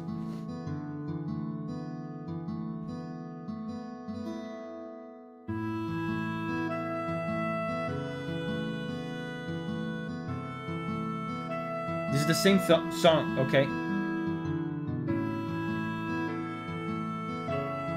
I mean, we might as well listen to it. A lot of the songs are so short. Let's listen to it again. He plays in both chapters.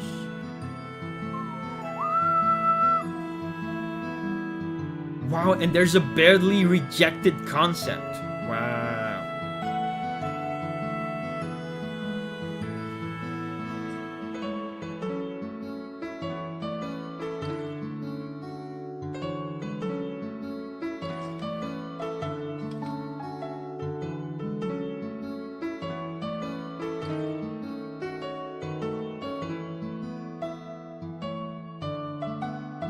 Berdly's existence is a rejected concept.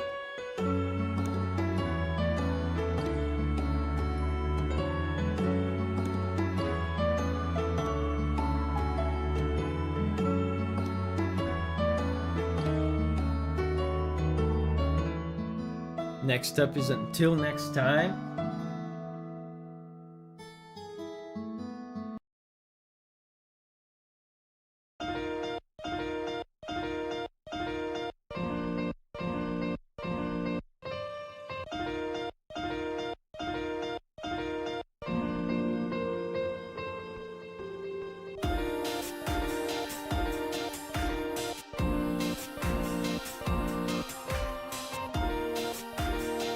Credits.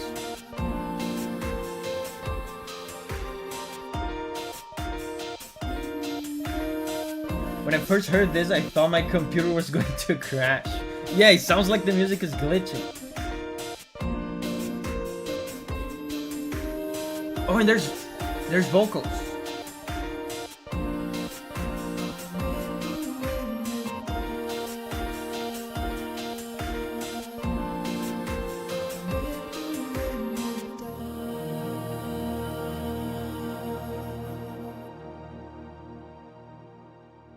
Wow.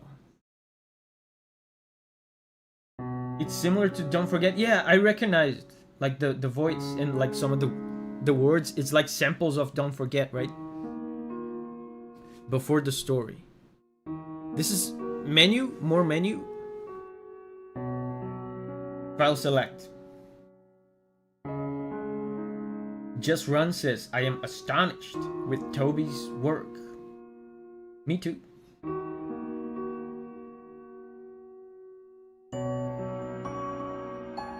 Yeah, and again, this is Undertale. Yeah, we're getting to chapter 3.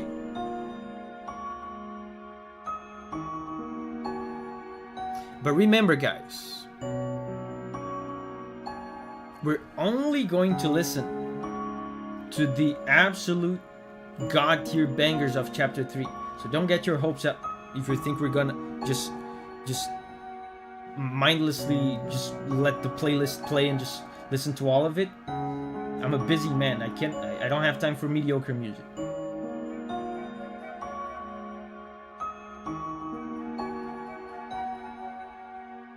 Brawlman says, this is another recurring song from the previous chapter. Interesting detail, the strings are playing a similar motive to The Holy.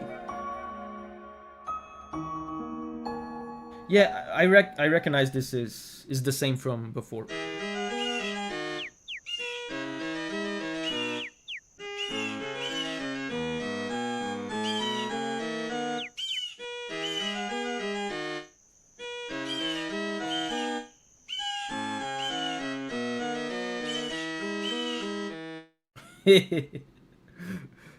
There's bird sounds on the background.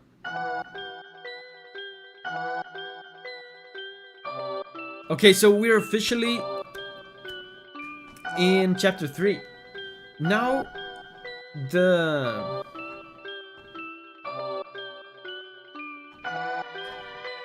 chapter 3 and 4 songs are all labeled as chapter 3 and 4.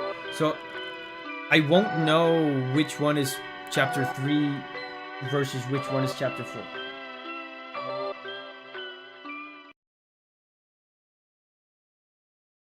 Feature presentation.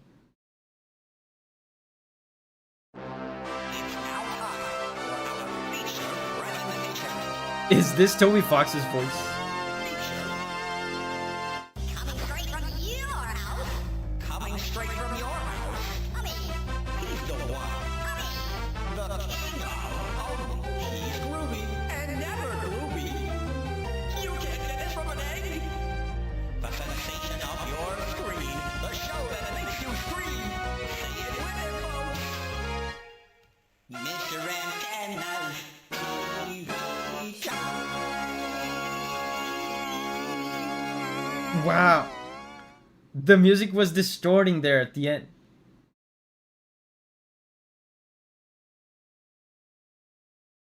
Today's sponsors? Why does it sound like...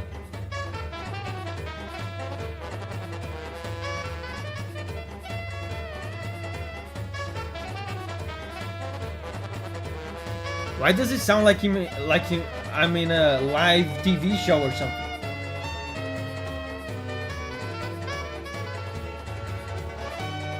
And like I said, like I was saying before, with how Toby Fox knows and adores video game music, this absolutely sounds like Mario Kart, like 90s Super Nintendo Mario Kart music. Mike, the board, please.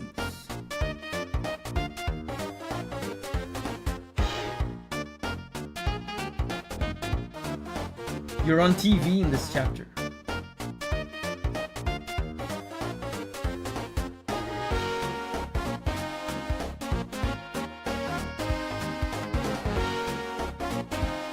This one's really good. Man, the music is really different. There's a shift in the tone of the music in chapter 3. Solomon says, I love chapter 3 and 4 so much. The next track does not appear in the game. You mean this one? This track is not in the game. Unused. Interesting. This sounds so good, man.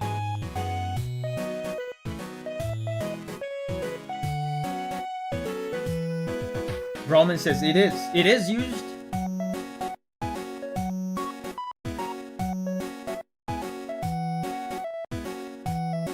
Toby scrapped content from the chapter, but left their songs in the OST.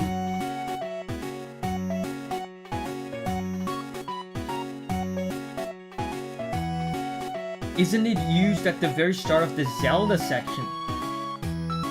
There's a Zelda section.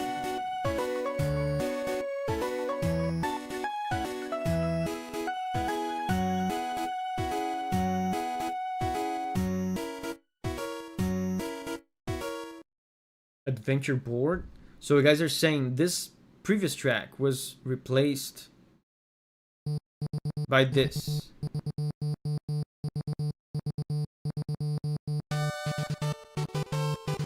There's a Zelda section.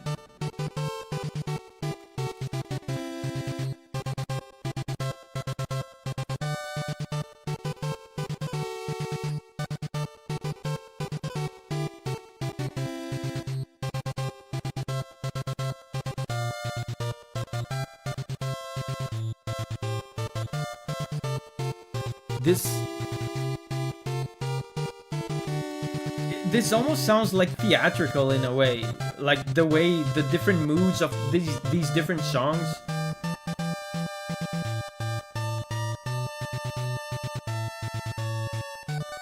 This probably has something to do with the TV theme of this chapter, right?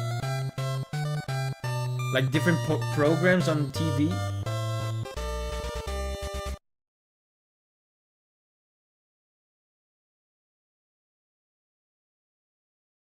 Query.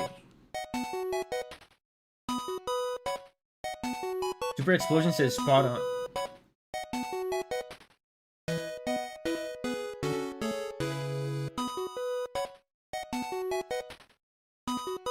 This is a short one. And it's like I said before,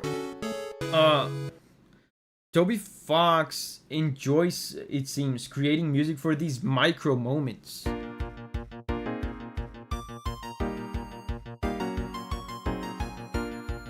Man, this almost sounds like F-Zero.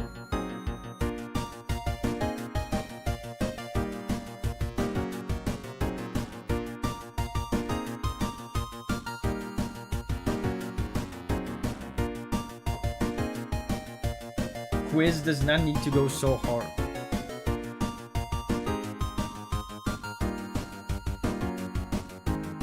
Same harmonic rhythm. Yeah, the arrangement, the bass sounds like Mute City from F-Zero.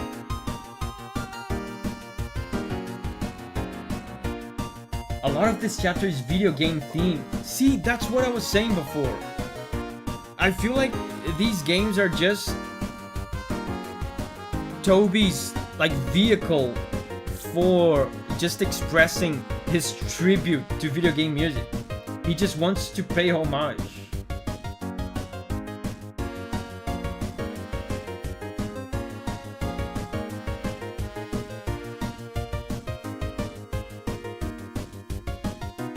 I love that the video gamey tracks are all NES faithful, with only 4 tracks.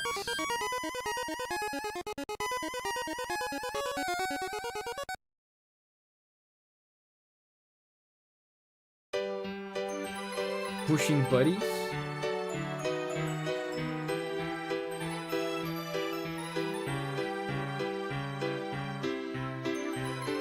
Lancer. Oh, I missed Lancer.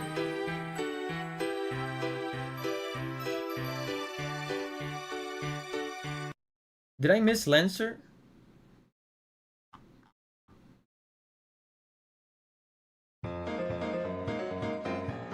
Router Buster. Wait. Is this a banger? Oh yeah, that's Root Buster. What's different about this?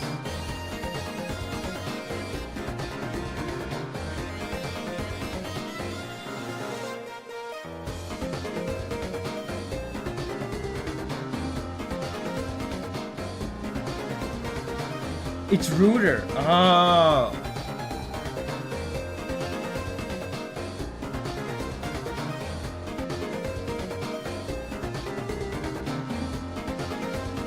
So it's like Root Buster, but Router.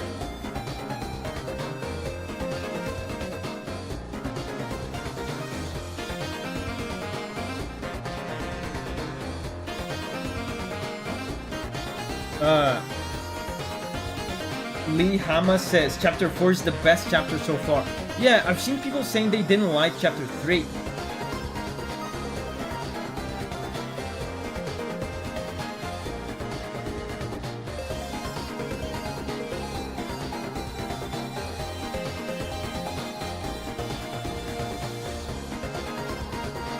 Roser says, I love chapter 3. PCC says, I love chapter 3.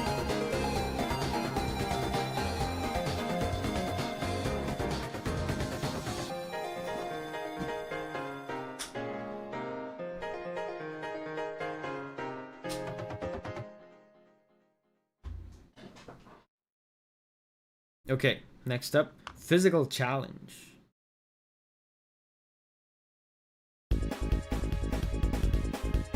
This one's fast.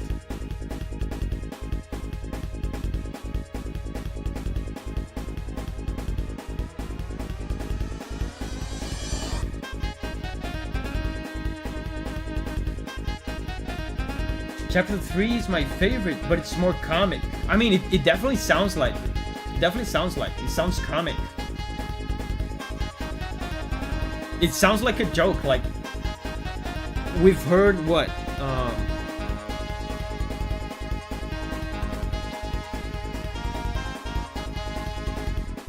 Like 12 tracks so far. It all sounds like a big joke.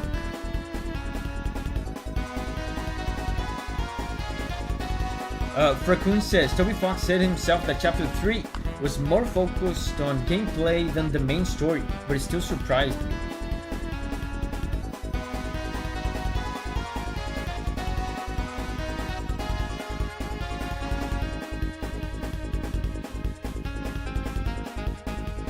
And we're about to reach track number 100 on the next one.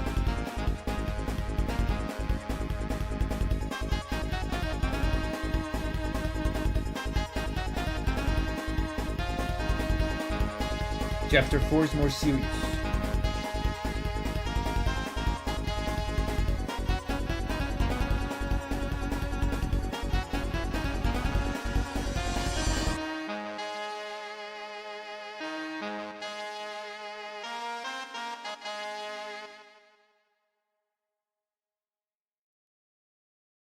Board clear is the next one. You know what? I'm noticing something intriguing. The chapter 3 and 4 tracks, when they end abruptly, as always, they have a little bit of silence left off in the track. It doesn't mean anything, it's just something I noticed. That was never the case. Usually they would just end abruptly and that was the end and it would go to the next.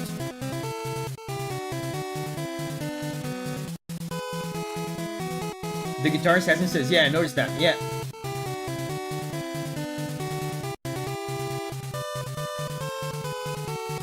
Might be the uploader. The uploader is Toby Fox himself. This is the Toby Fox channel. Yeah, see, there's a little bit of silence.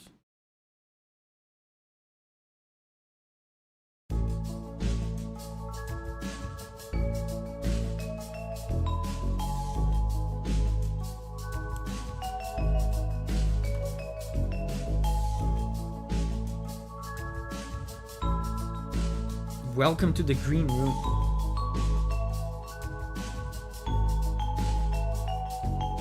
TK Scoop says, can you give me a hi? Hi.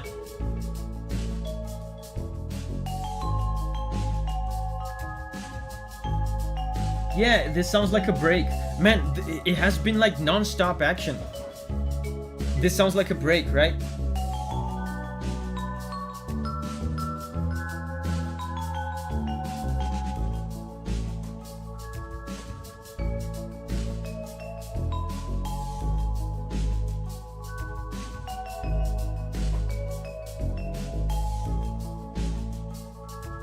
Hip shop if it was even better. Oh, that's the shop from before. I didn't recognize it. Is that the shop from before?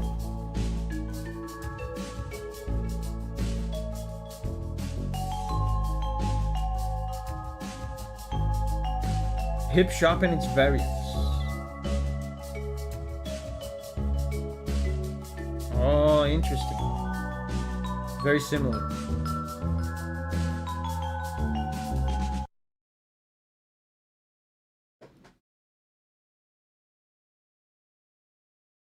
Vapor Buster. Yeah, this sounds like it's gonna be high energy.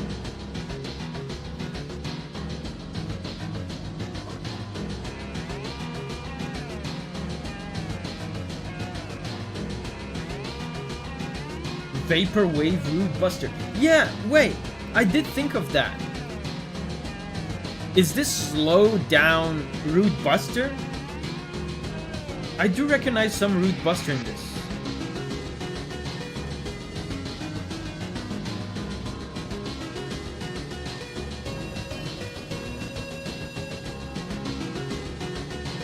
It's Vapor... Oh, okay, Vapor Buster. So it literally is Vaporwave Rude Buster. I mean, Rude Buster is so good, it's worth repeating it for the third time now.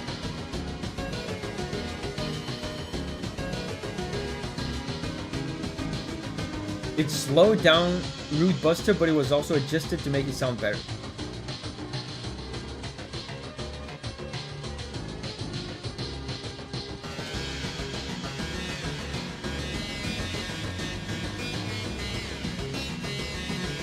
It's also Vapor because water bombs. That's clever.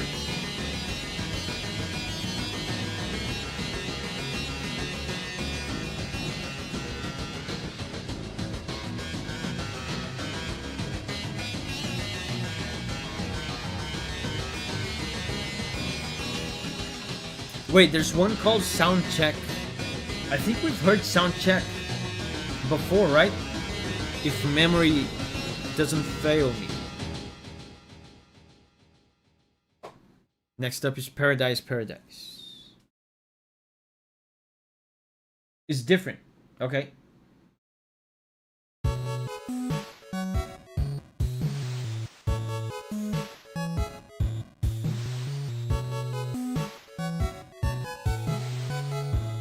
Another Zelda board.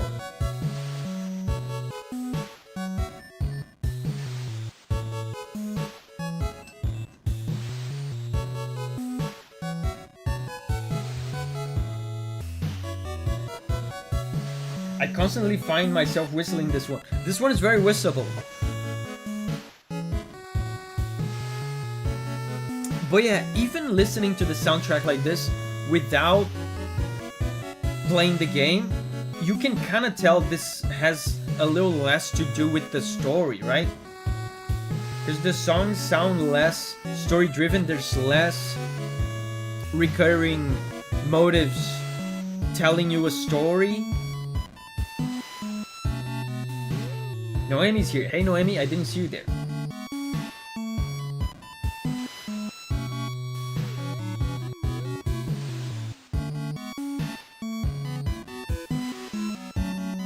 All the water themes in Deltarune are so... Is this a water theme?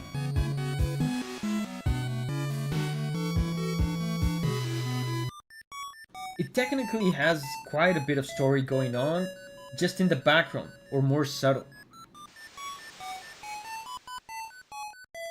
It's an island theme, okay.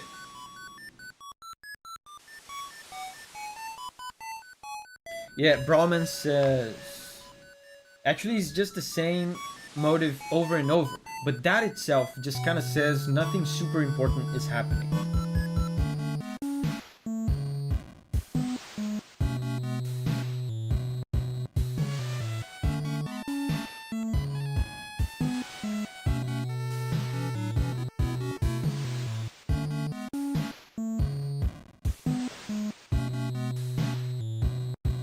And this one is pretty long too, and it's not looping. It's not looping. So I would guess you also spend a fair amount of time in this gameplay scenario. This random guy says, "I think it's insane how much versatility comes from one motive." Yeah, that's. It depends more on the skill of the composer than on the melody itself. Like, if you're a good composer, you can make anything. You can transform the motives in any way you like and make them versatile. Raft Ride.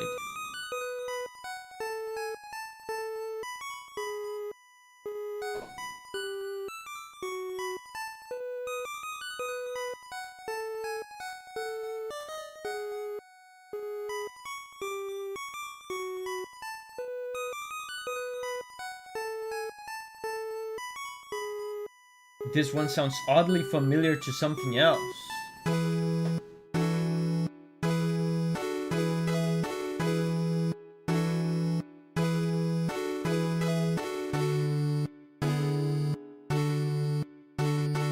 Emilio says, "I haven't heard any of the chapter 3 and 4 music yet." Yeah, me neither.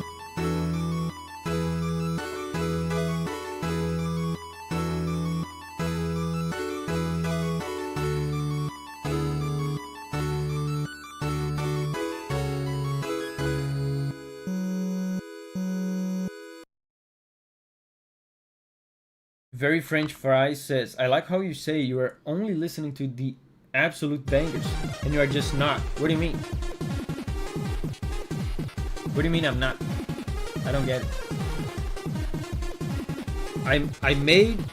I actually think this is kind of disrespectful, actually, because I spent time before the stream making a finely curated list of only, and I repeat, only the absolute god tier bangers in the soundtrack, so I can enjoy some quality time with you guys, and you guys disrespect me like this.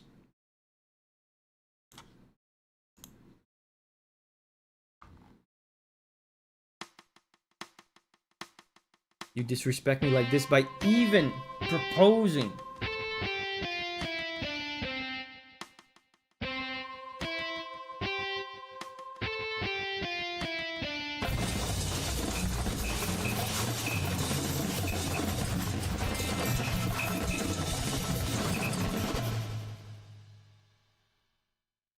I rest my case. I rest my case. I was going to go on a long-winded explanation on how I'm actually only listening to the bangers. That was a god tier banger. Raise up your bat.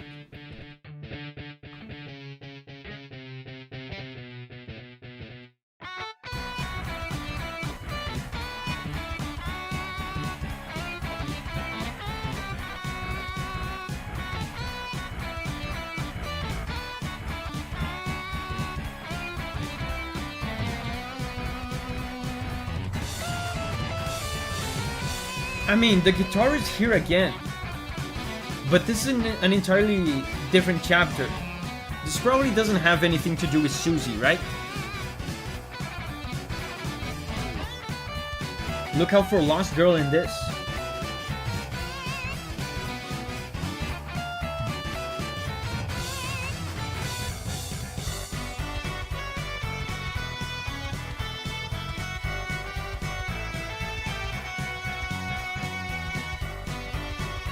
Lost Girl and Girl Next Door.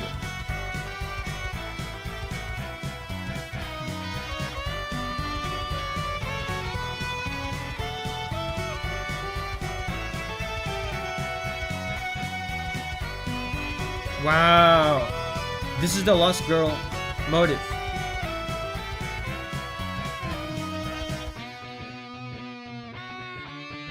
Lost Grail.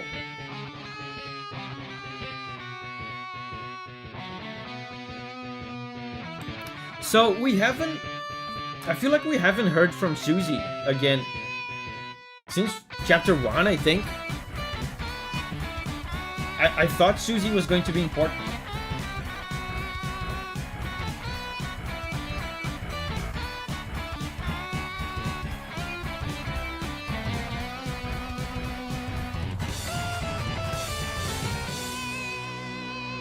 There's some absolutely fire covers for this. Next up is King of Roly Poly.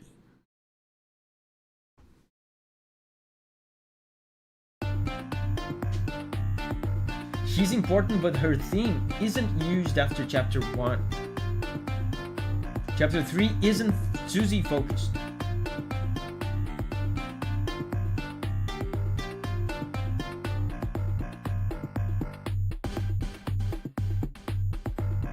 Matt asks, have you ever seen such a...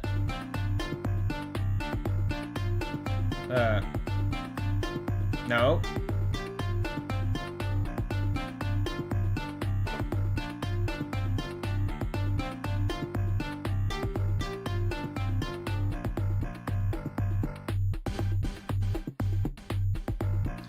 Don't worry, chapter 4 is a Susie chapter. Oh. Sarah says, dance, Davi, woohoo! Glowing snow. Is this going to have Snowden references?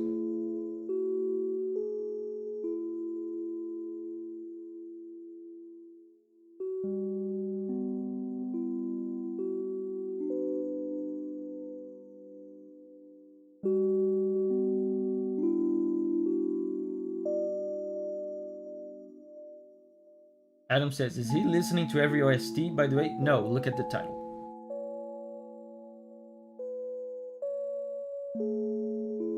Look at the title of the stream. Oh, the settings. Undertale settings menu.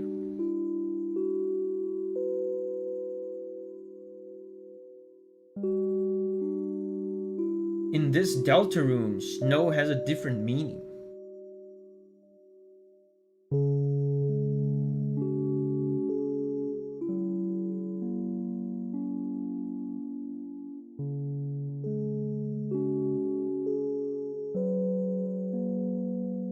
Do I recognize this?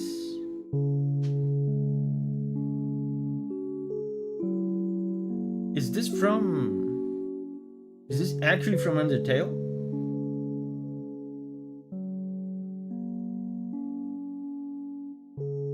Oh yeah, Undertale, okay. So it's like literally from Undertale.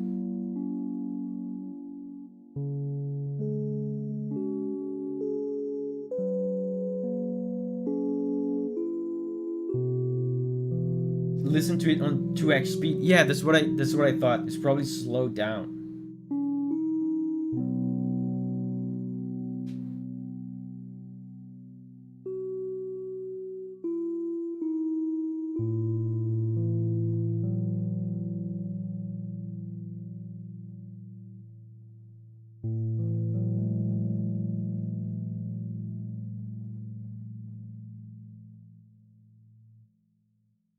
In this theme, snow is referencing TV static.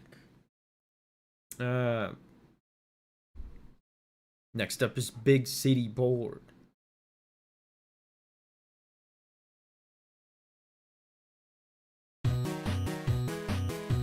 Yeah, and we're back to the goofy TV themes, it seems. Oh, this is unused.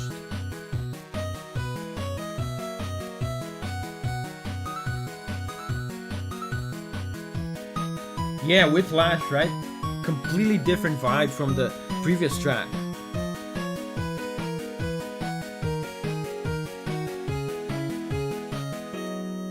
So, you guys told me that some of these tracks were unused for pacing reasons. Yeah, look, Ender says Toby had to cut a lot due to pacing issues. So how's the pacing in chapter 3? Was Toby successful in fixing the pacing?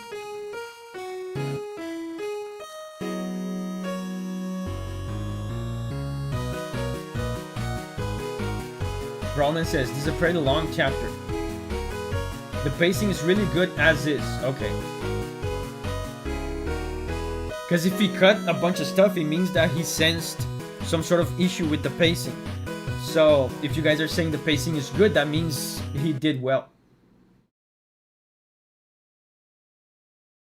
He left cut content in the game. If he was all part of the game, chapter 3 would have been way too long. Doom board.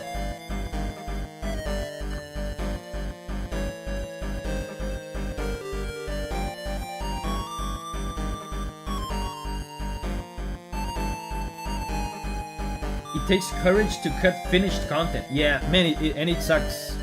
I know. I mean, I never cut my own tracks. It's usually developers that cut my tracks when, you know, a level gets scrapped or something. But it hurts, man.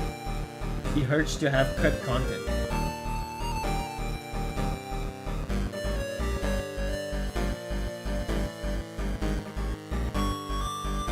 But I did this the same thing in Koromon when they cut like some of the tracks. I included them anyway in the soundtrack. Metaphysical challenge.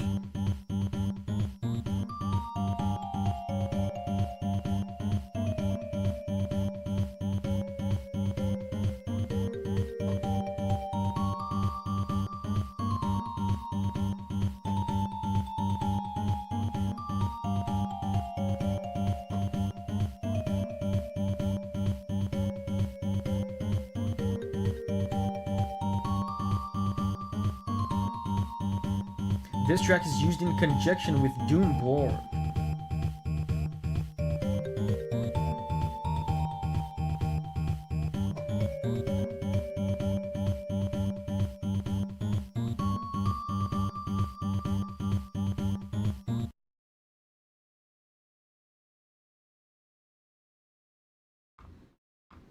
Next up is TV World.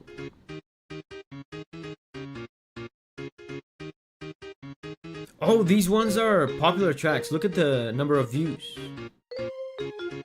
TV World.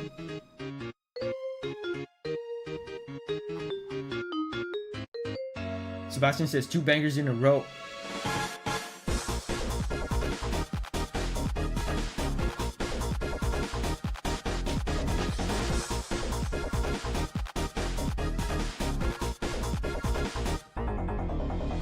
This is an area theme. Wow. That's a very high energy area theme. But you know, he does that. There were some super high energy area themes in Undertale as well. If you guys didn't tell me, I would say this could be combat.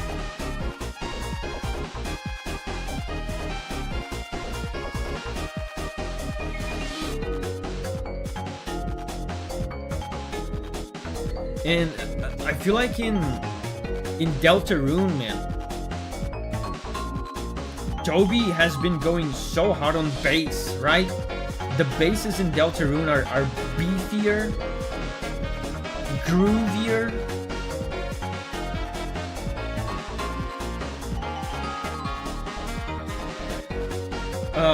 Very similar to Core. Yeah, Core. If I remember correctly, if I'm thinking of the correct track, Core was also a very high energy area track, right? Black Knife coming up, get ready for the tone shift, Davi.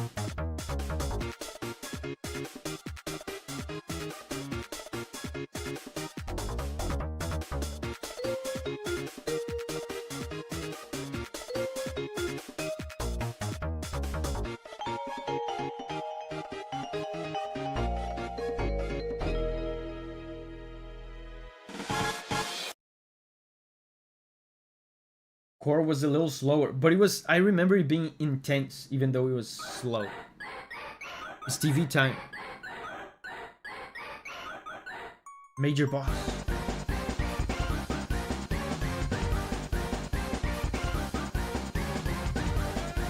Man, this reminds me, again, Super Nintendo, this reminds me of Ninja Turtles. So much Ninja Turtles.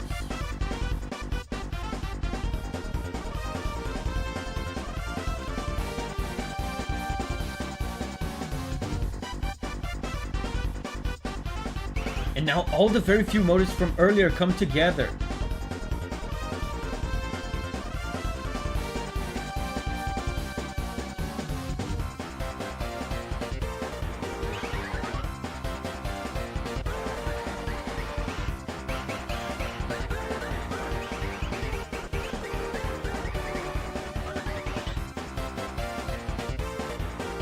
If Mario Kart was evil.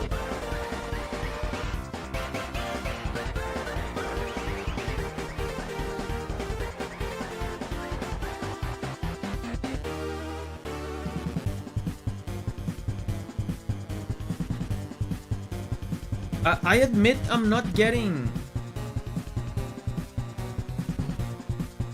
a good grasp of the motives in Chapter 3. Probably because there's fewer of them. Doom board? Is this Doom board?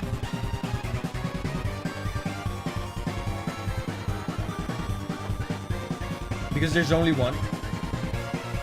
It's hard to get the motives in Chapter 3. Yeah.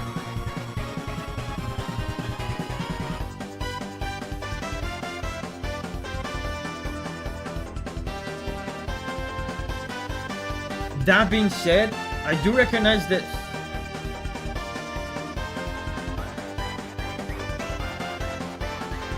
I recognize this.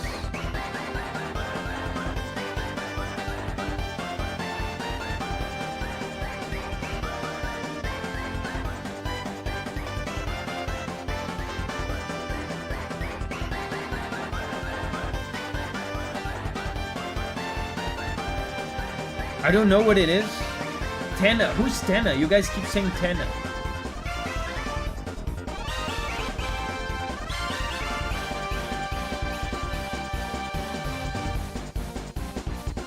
Oh, it's the boss. Tenna is the boss.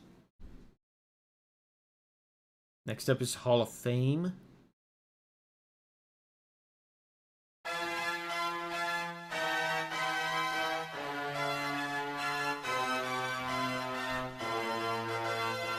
Ten is the main villain and TV host of the chapter.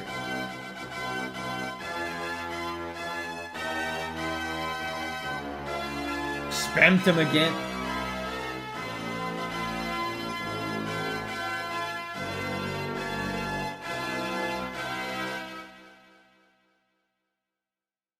Wow, he didn't resolve.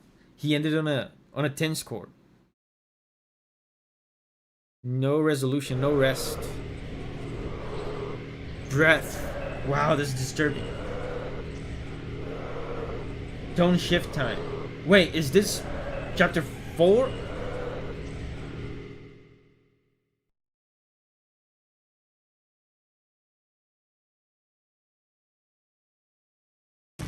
Still 3.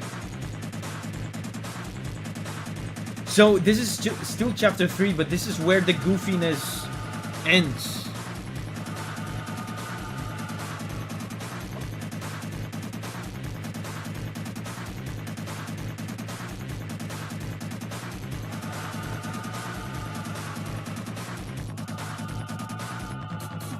Black Knight.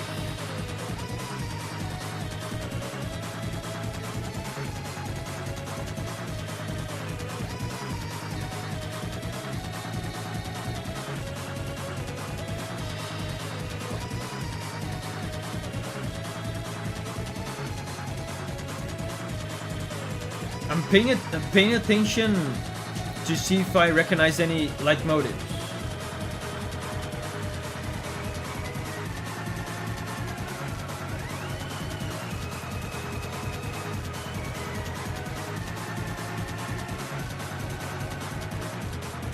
Lost Girl.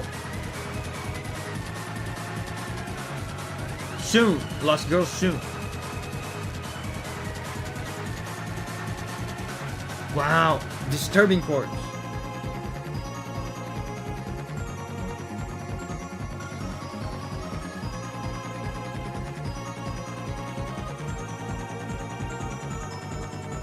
Wow.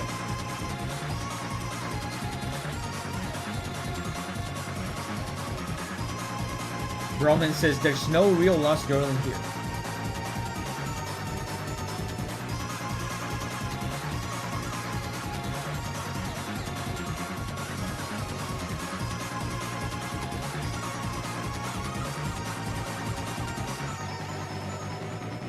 Wow, that was so much whiplash. Like, that's so different from the rest of chapter 3. Crickets.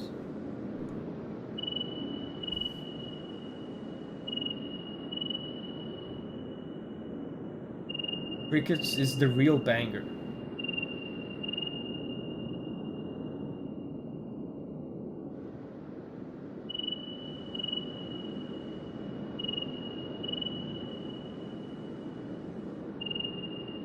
Toby Fox's magnum opus. Absolute god tier banger. Can we hear crickets again? Bro, I think this masterpiece deserves another listen through. We cannot possibly comprehend the full scope with only one listen.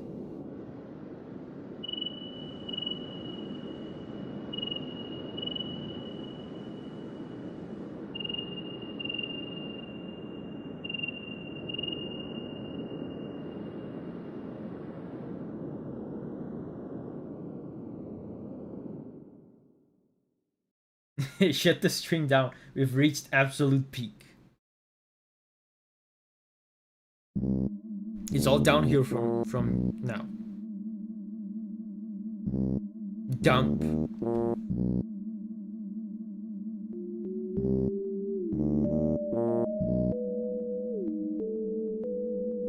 Still chapter 3.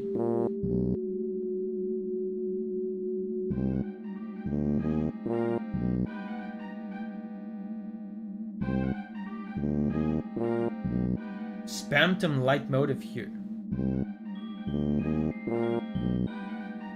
On the trumpets on the background.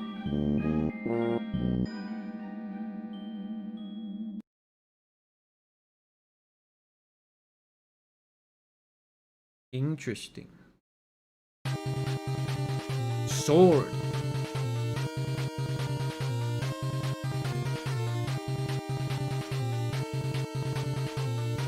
Yeah, it was on the trumpets, right?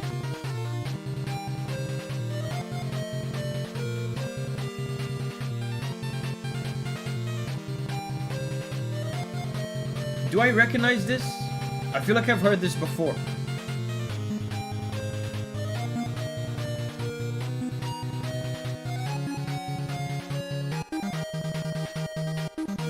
This is so good.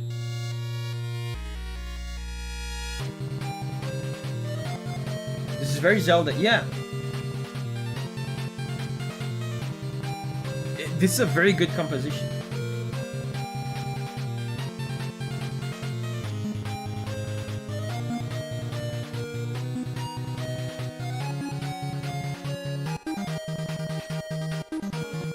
Tana motive?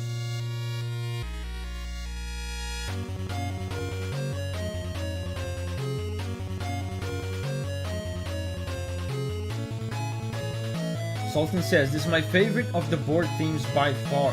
Man, I mean, I only heard each of them once, but this might be my favorite as well, the board one.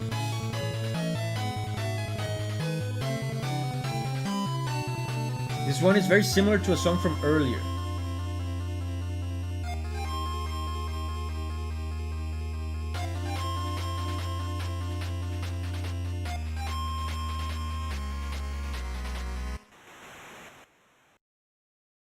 Northern Light. Oh, it's still going. There's ocean sounds.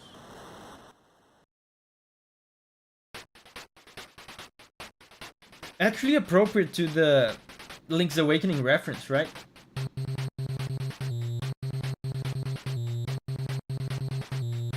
The waves.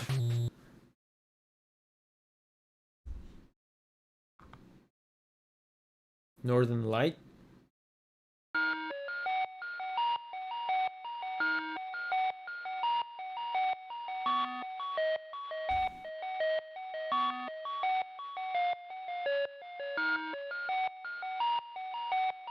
Still chapter 3. Yeah, you guys, I appreciate you guys telling me which chapter we're on, because the thumbnails no longer tell me. They all say chapter 3 plus 4. So we're still on 3. Glacier.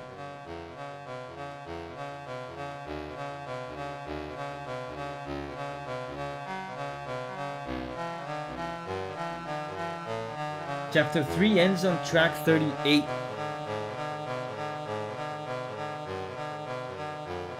So, it says Glacier. Glacier. Is that intentionally misspelled in typical Toby Fox fashion?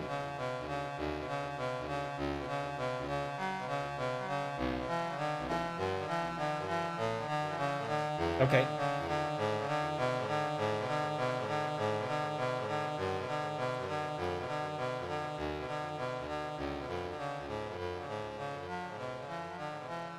Because that game is buggy.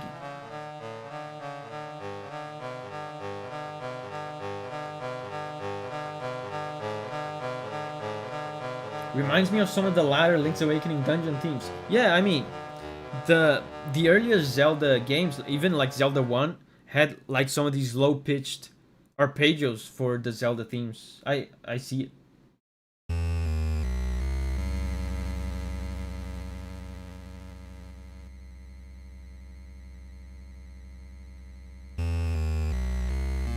Bit roots.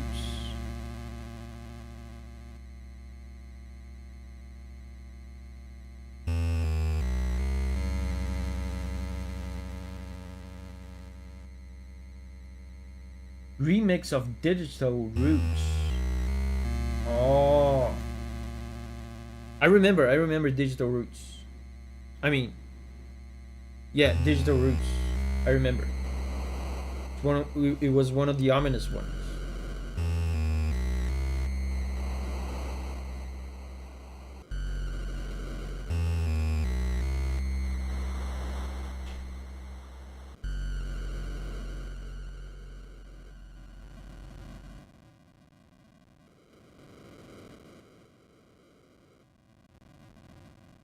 Man, and he's been using these ocean sounds. What does that mean? There's been a few tracks so far using this in chapter 3.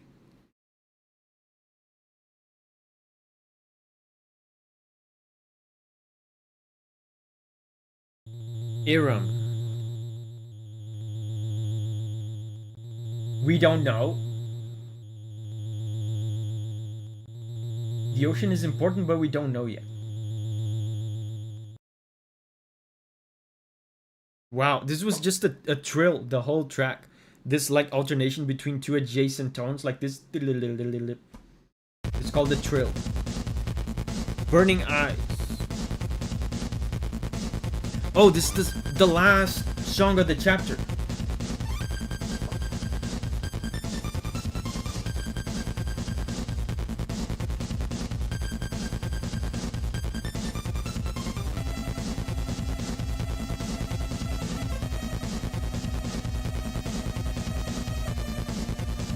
Secret mini boss.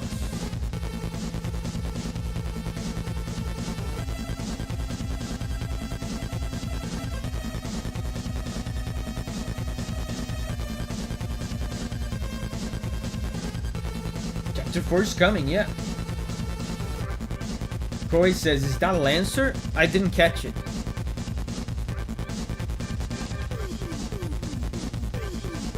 Brian, thank you, Brian, for the super chat. Almost time for chapter 4.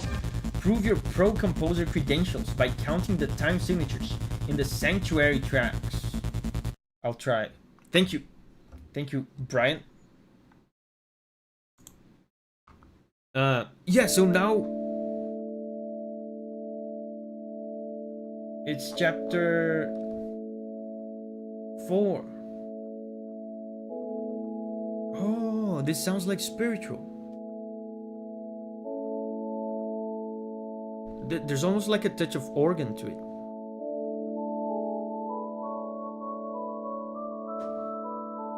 Yeah, there's absolutely a touch of like a mass prelude. Time for church. It's a church chapter.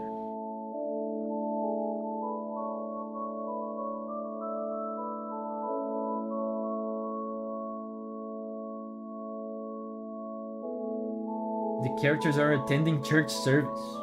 Cool.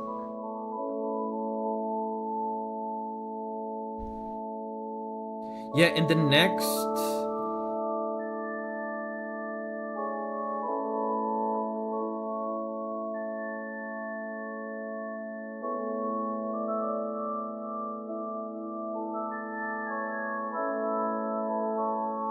I feel like I recognize some of that. One of the other tracks, one of the next tracks is called Another Day in Hometown. So it seems like we're back to the story.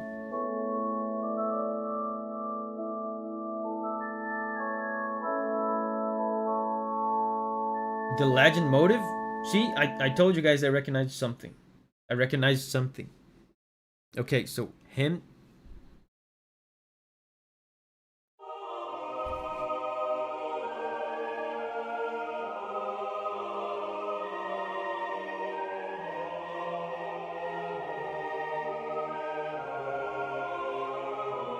Chapter 4 has so much story, felt overwhelming. I mean, already I can hear it in the music.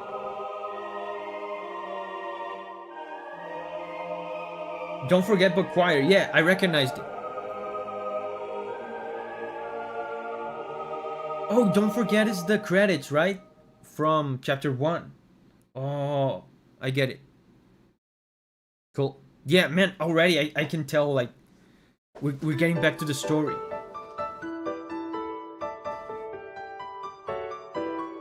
Another Day in Hometown. Ah, this is lovely.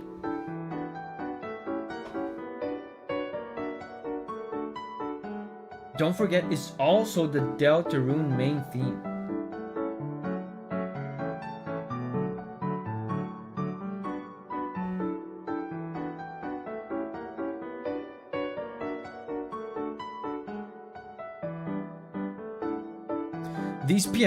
These chill piano pieces always remind me a little bit of Ruins from Undertale.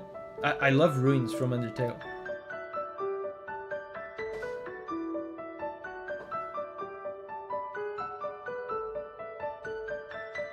Upbeat piano Toby Fox music is really good. Snowden.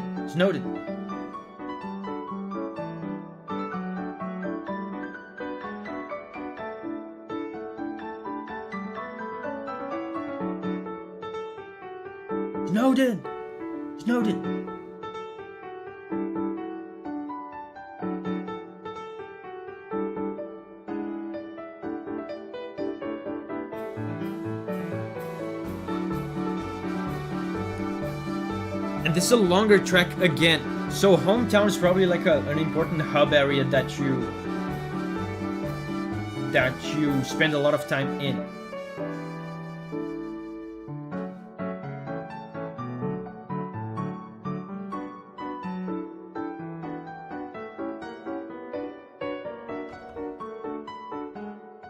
Yeah, Toby Fox just can't get enough of Snowden.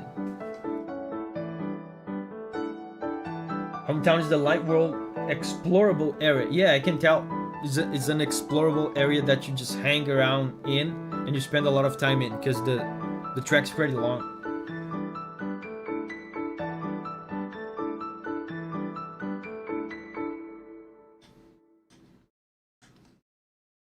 Next up is Friends.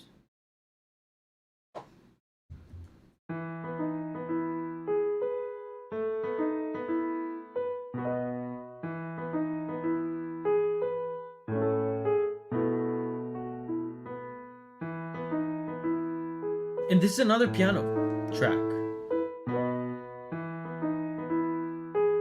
This is such a sweet track, says Abramo.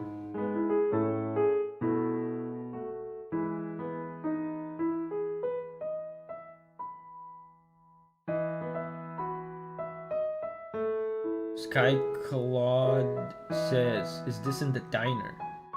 Some guy says, I forgot where this appears. Yes, it's the diner. Okay.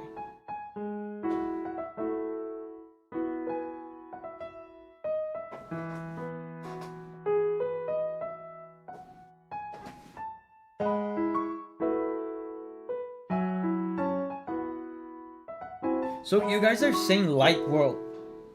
If there's a light world, does that mean there's a dark world? Wait, dinner with Susie. We might have a comeback of the guitar, probably.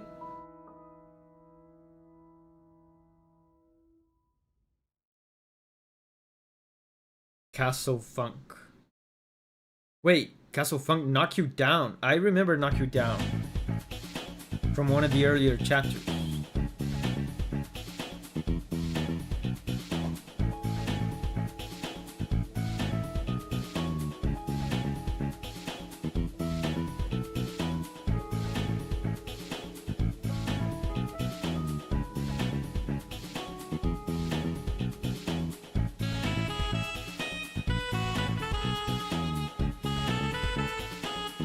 Yeah, and to nobody's surprise, Castle Funk sounds funky.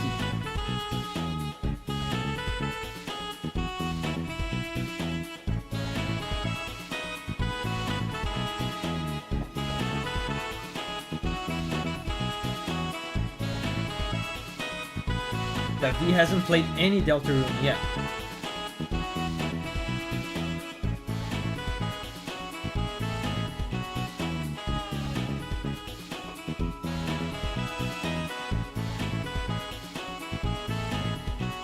The Legend Castletown theme remix. Yeah, I remember a track called Castletown. I honestly didn't recognize it like by the melody, but I did remember the name.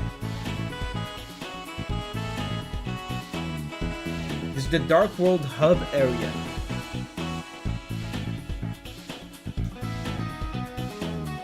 Oh, the guitar.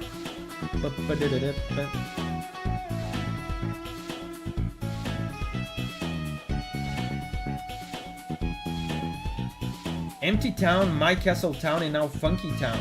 Oh wow, all of those shared similar melodies. Interesting.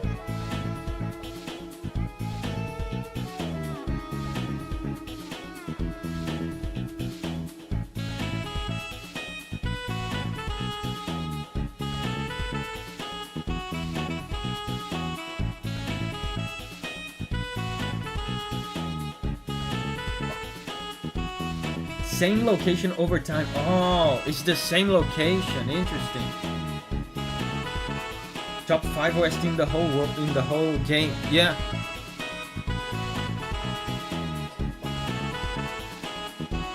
This is a really good one. I agree.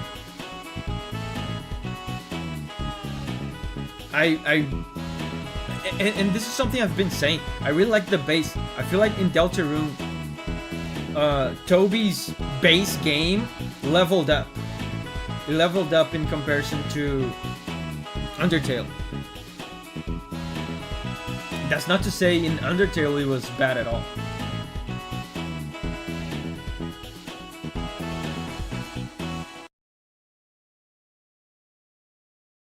Yeah, Knock You Down, I remember. Yeah, this is the F-Zero one.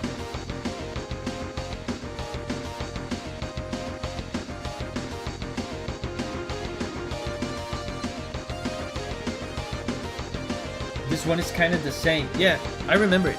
But it says, in the name here, it says rhythm version.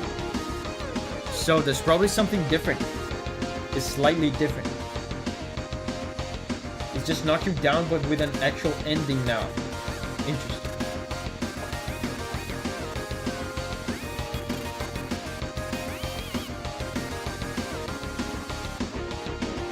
Oh, it's for a rhythm game. Okay, it's reused for a rhythm game.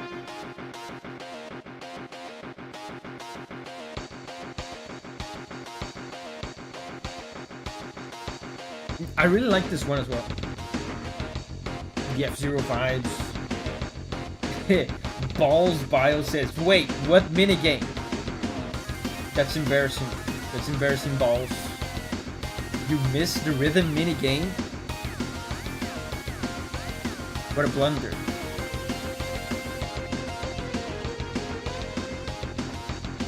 How could you miss the rhythm minigame? Everybody knows the rhythm minigame. In Castletown. It's funny how much you can miss in this game. Yeah, I've seen people talking about it.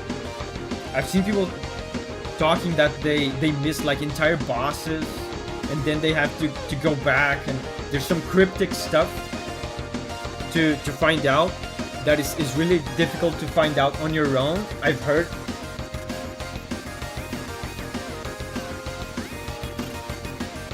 A pretty funny person said, so you're listening to the whole soundtrack? No, I'm only listening to the absolute god tier bangers.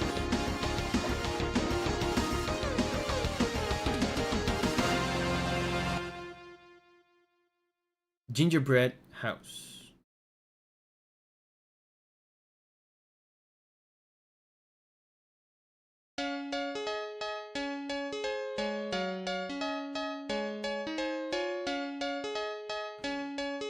I Am Banana says chapter 3 has the hardest secrets.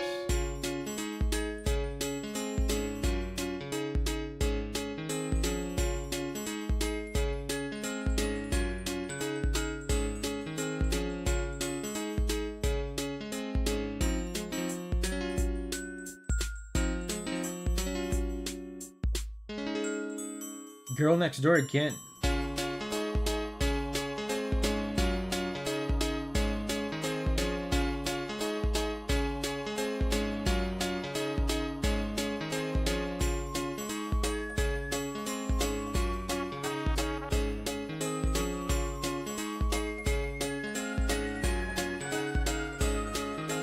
Creepy family vlogging music. I do see it. Wow, I do see it. Creepy family vlogging music.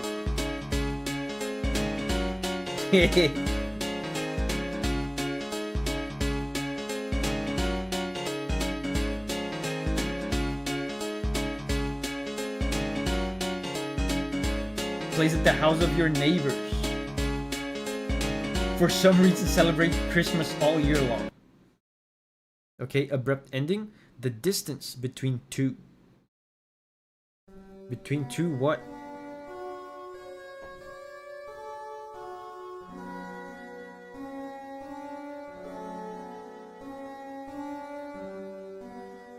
Wow.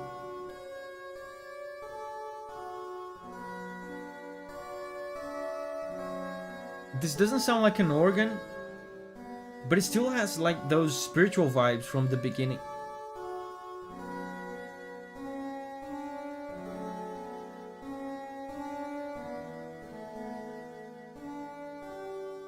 A lot of bangers incoming. Man, this sounds emotional. This sounds important. See?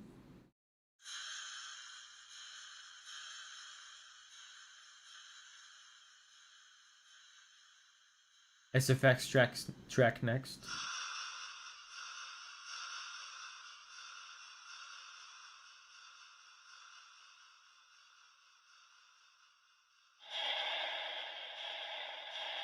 Best track.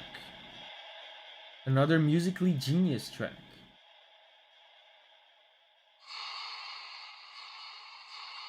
It sounded less like an organ, more like a harpsichord. The previous track, right? Yeah, I agree.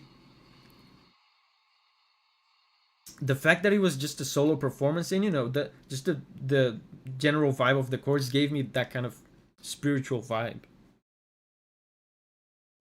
Atrium.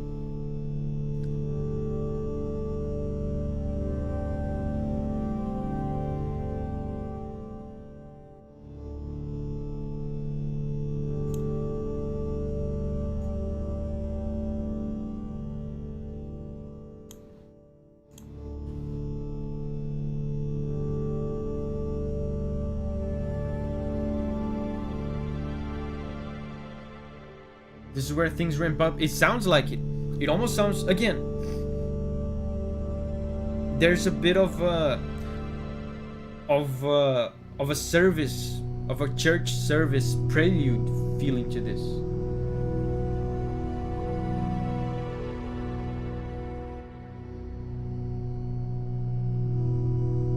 Like this is the prelude to something momentous, to something important.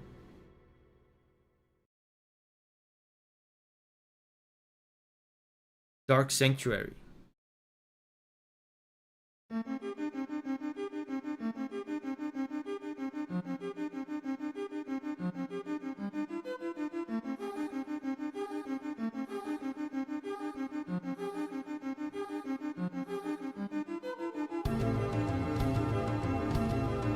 Thank you.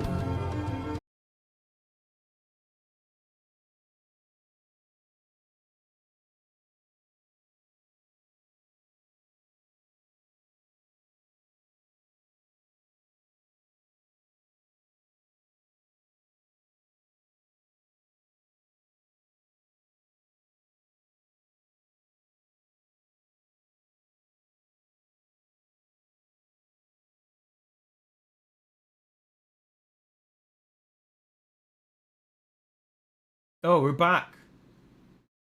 Are we back? Oh, we're back. I was about to leave a message in chat for you guys saying that I was coming back. I don't know what happened. My internet was fine the whole time. My internet was fine the whole time. I wonder if it was on YouTube side. But anyway, yeah, let's start again. Let's start Sanctuary again.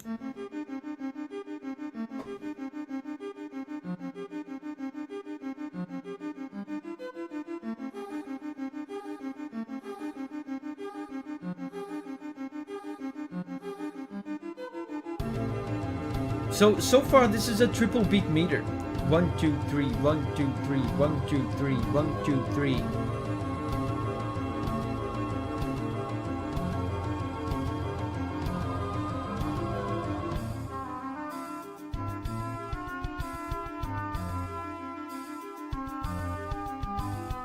One, two, three, 1 2 3 1 2 3.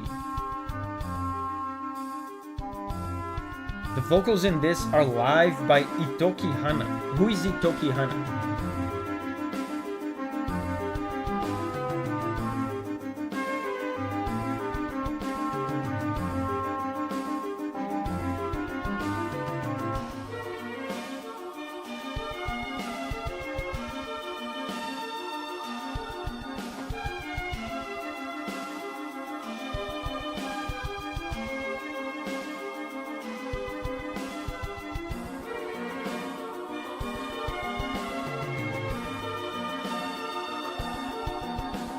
Man, the vocals in this give such weight to the song. It sounds momentous and larger than life.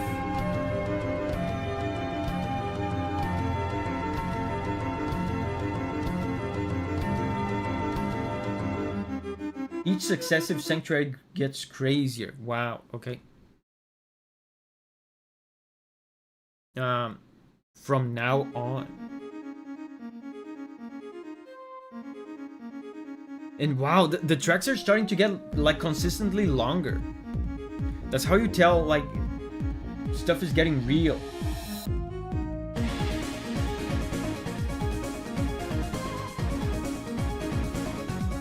It's important stuff going on now.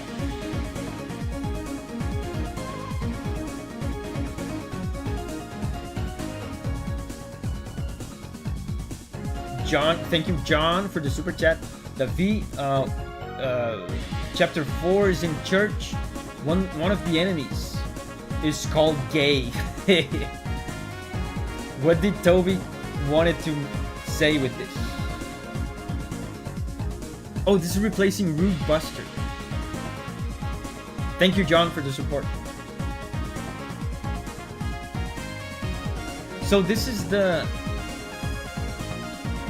regular battle theme. for chapter 4?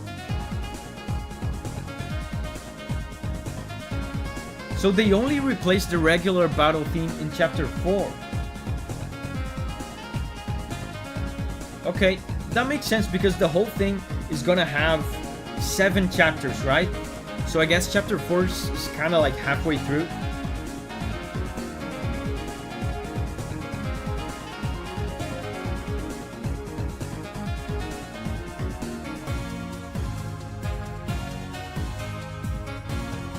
Man, this is so good. There's an added level of like seriousness to this, right? Chapter 4, it feels like you're supposed to take the game a little bit more seriously, right? It's not as goofy.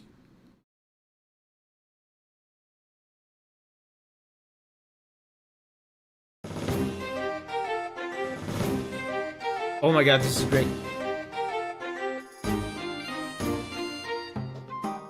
Oh, this is great.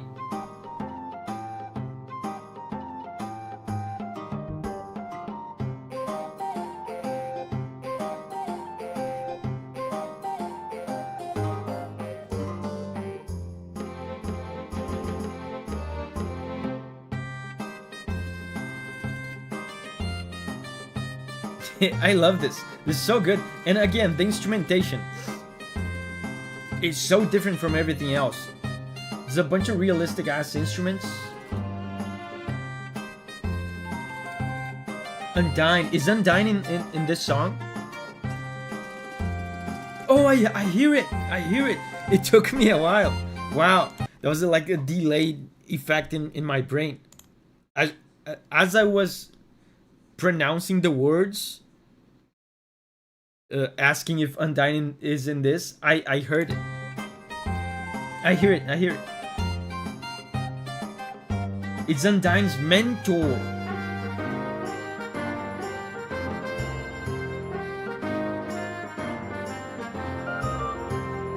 One of the only songs not composed by Toby Fox.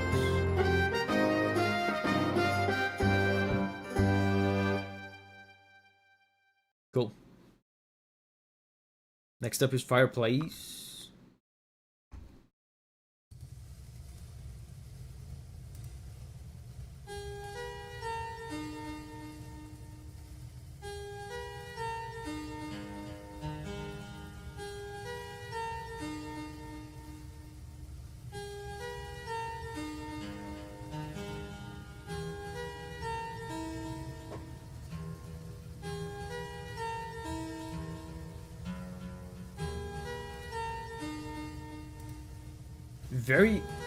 Very few instruments, and the sound of the fireplace takes up.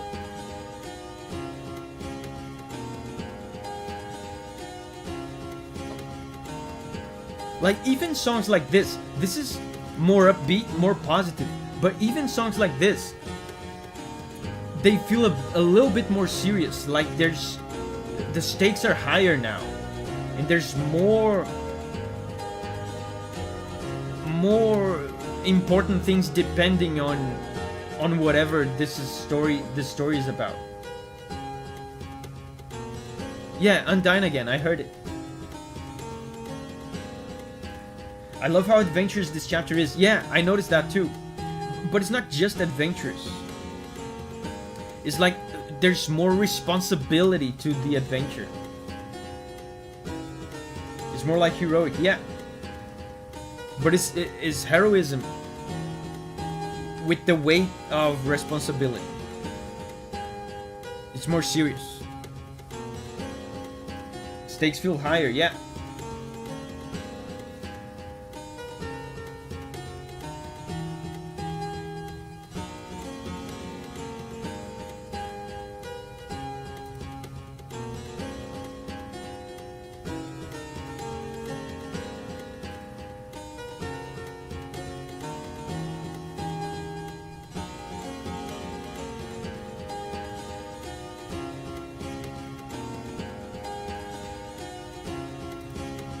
The chapter is taking itself seriously. Yeah, the game seems like it's taking itself more seriously.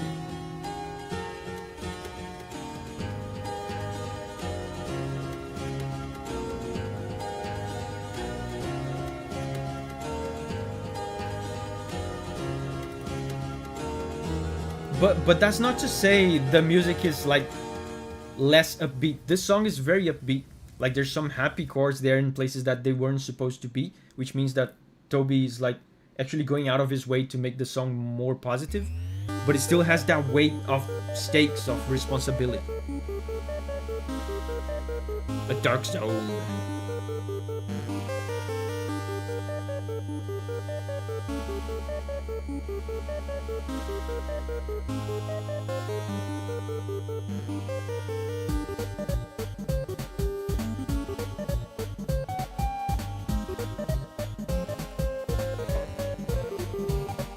Do I recognize this?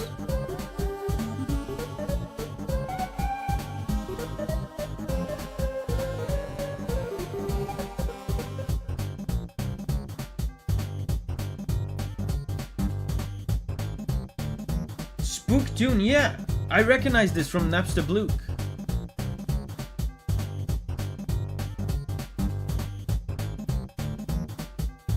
But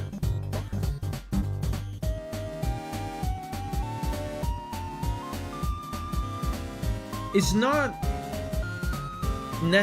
it's not Napster Blue's theme, is it? Oh, it is Napster Blue's theme. I recognize like something related to Napster Blue, but I didn't know if it was actually his theme.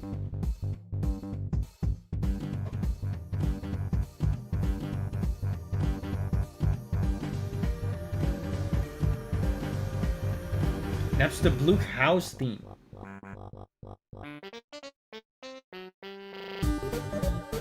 Yeah.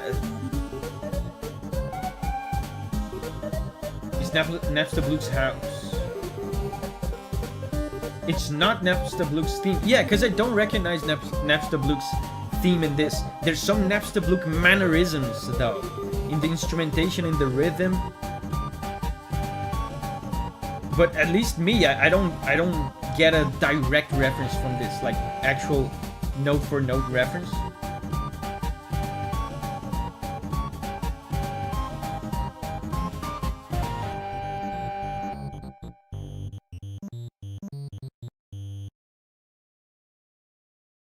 Okay, mysterious ringing. Oh my god.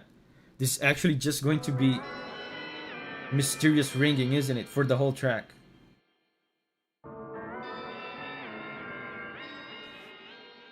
Wow. Turns out it sounds like ringing, and not any kind of ringing. Mysterious ringing. Ever higher.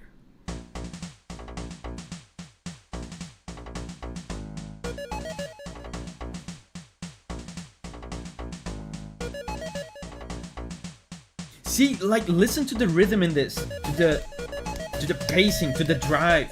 There's resolve to this. There's assertiveness. There's a sense of duty.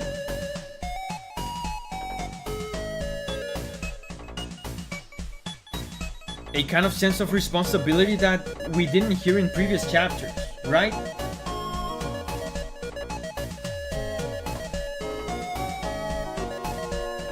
I recognize some melodies in there.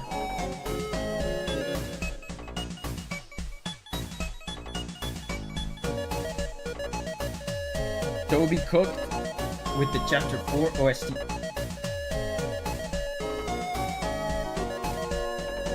I recognize some of these melodies. I don't know what they are though.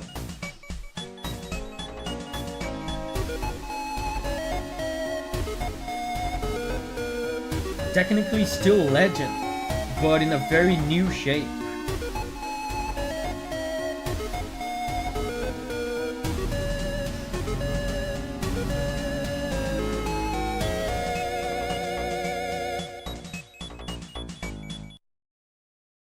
Okay, wise words.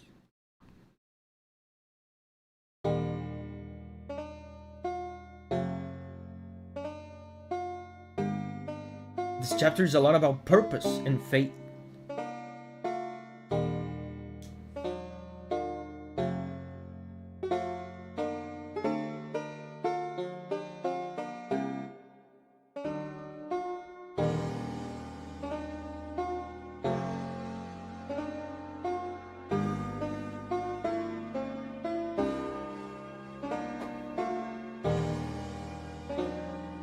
Undying again.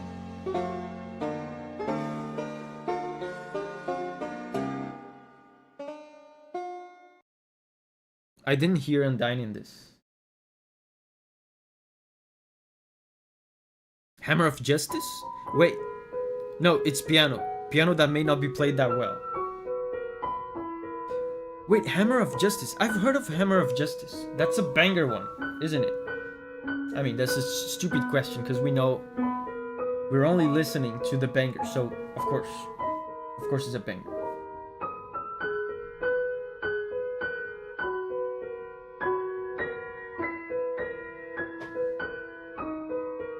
Again, I recognize this. It almost sounded like Snowden for a second.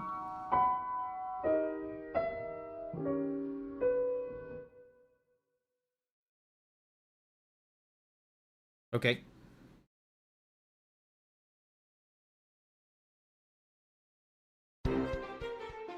Hammer of Justice!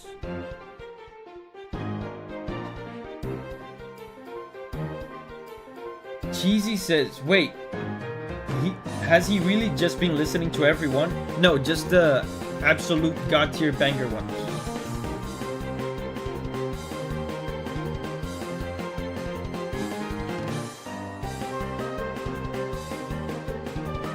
Wait, this is Undying. Da-na-na-na.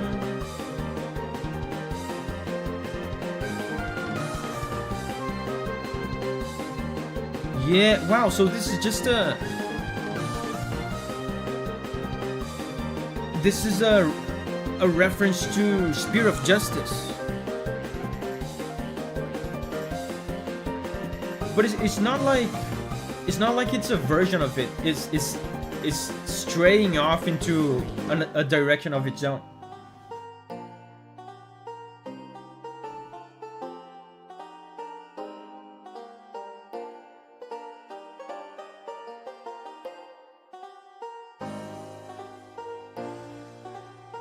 The instrumentation here is so good. Dude, the banjo. I mean, it's evident to me that the banjo must... it symbolizes some sort of character, right? The banjo is the symbol instrument of some character.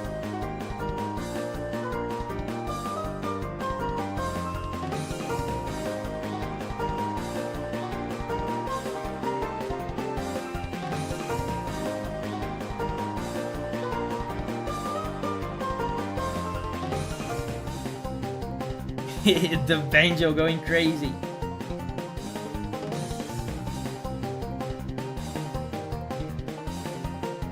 The banjo represents the character. Yeah, because it's such a unique instrument to put in this specific context. And we've been hearing banjo, right, in the previous tracks. Okay. Abrupt ending. 12 a.m.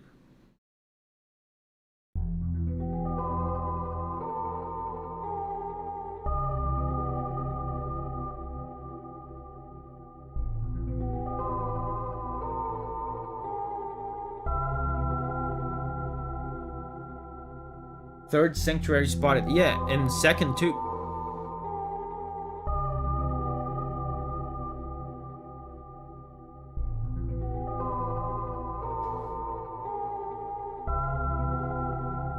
T 12 a.m. Wait a minute. There's 13 a.m. here.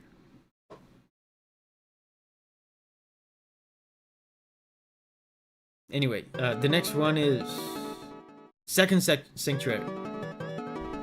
And this is it's a long one too. This is an important one.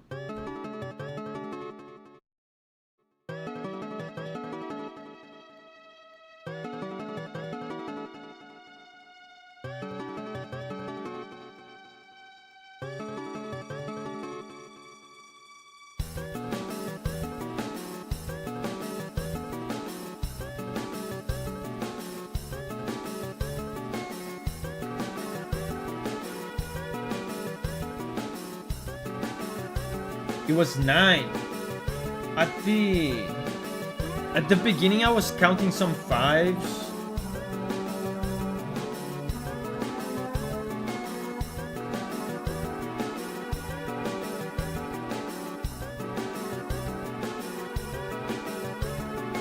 Yeah, I'm counting 12 exactly. Like DNG says, 12 by 8. That's what I'm counting. 1, 2, 3, 4, 5, 6, 7, 8, 9, 10.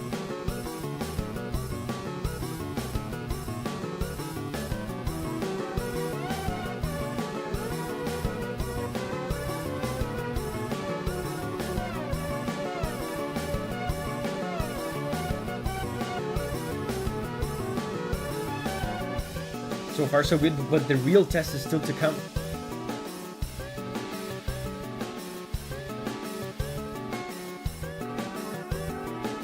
I mean, 12 by 8 is pretty standard. Like, 12 by 8 is still triple beat meter, technically. Yeah, back to 12.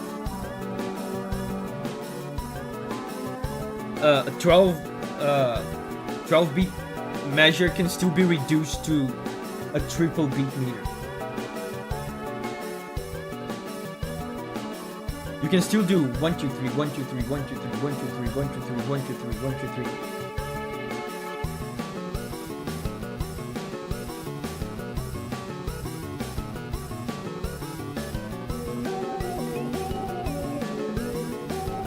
3. Yeah, and now it's 5.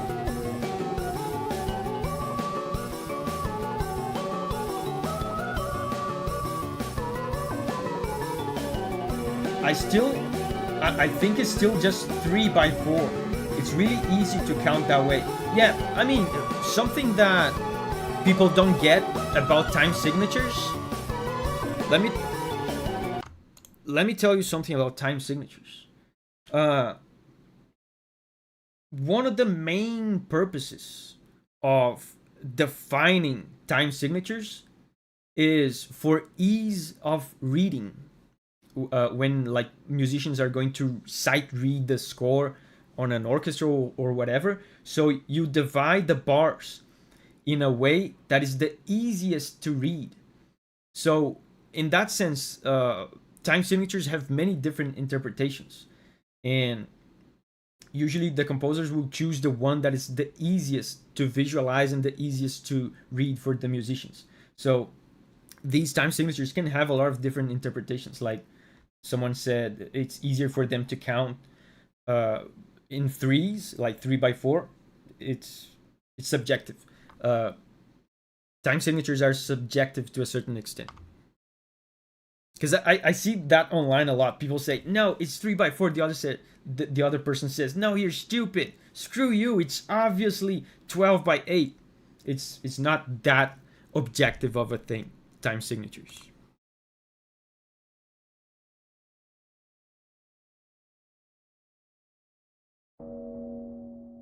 Ripple.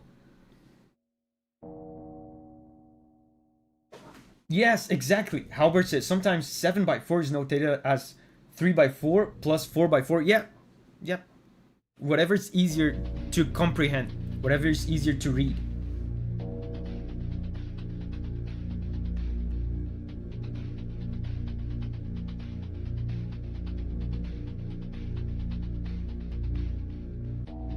Ominous bass, ominous bells.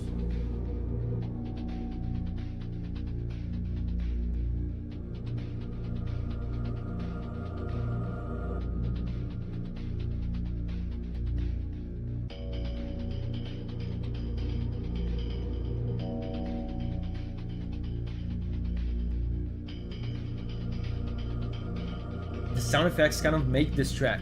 Yeah, even before the drums came up, the percussion was done like with some like SFX like sounds.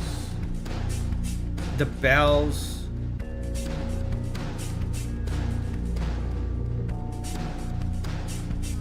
Yeah, I mean, tracks like these are very interesting. There's no harmony here. It's just a rhythmic track. And in tracks like this, sound effects, sound design is very important.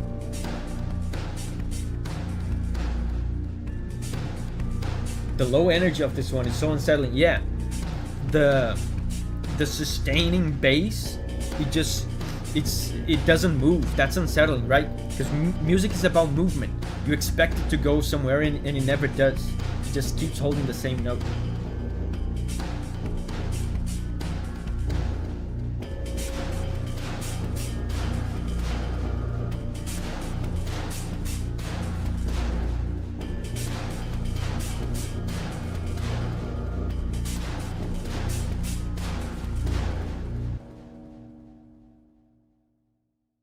Now it's 13 a.m. I'm curious to know what 13 a.m. sounds like.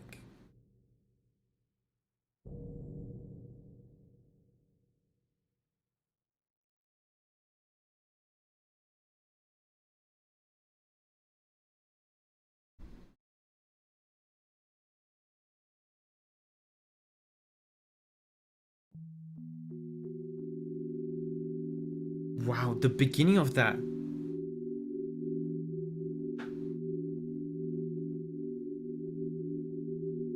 Had an uncanny resemblance to Chrono Trigger, but just the beginning though.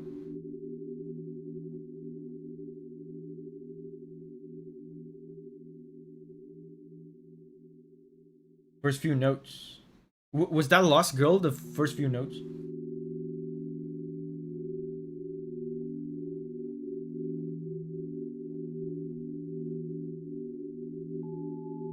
The game does take a lot of Chrono Trigger inspiration. Yeah, Toby Fox loves Yasunori Mitsuda.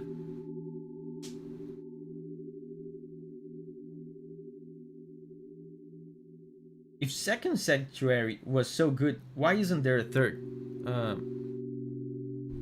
It's coming up.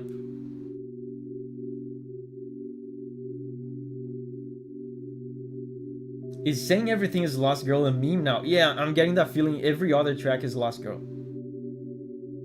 It feels very empty and a little haunting to me. Yeah. There's that same unsettling feeling of expecting the music to do something and it doesn't. It's very still, and stillness, you know, it's unsettling.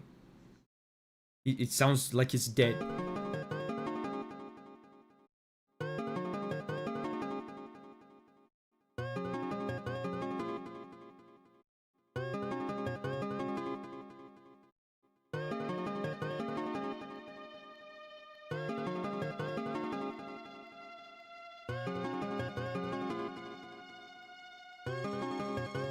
Some of the bars are 9, but I feel like it's changing.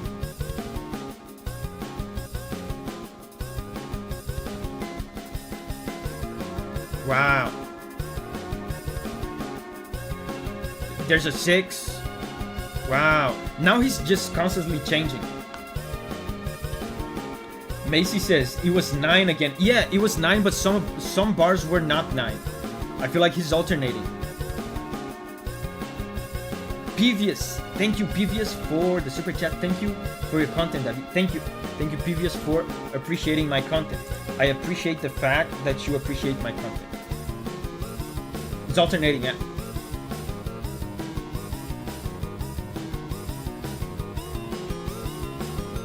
And this is 5, right? 1, 2, 3, 4, 5. 1, 2, 3, 4, 5. Yeah, 5. This one is easy.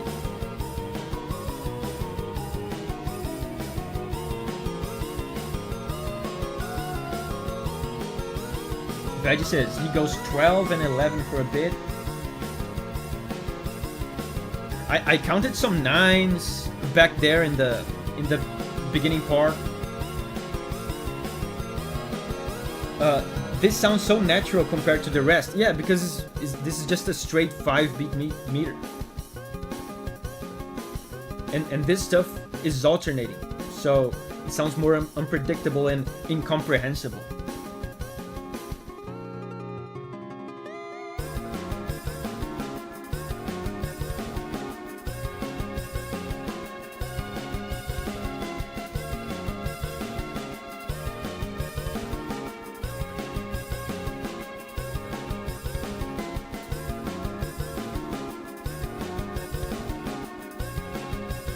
What makes this difficult to count is that a lot of the bars are like counted in eighths, and the song is very fast, so it's difficult even in your mind to go 1, 2, 3, 4, 5, 6 is kind of difficult.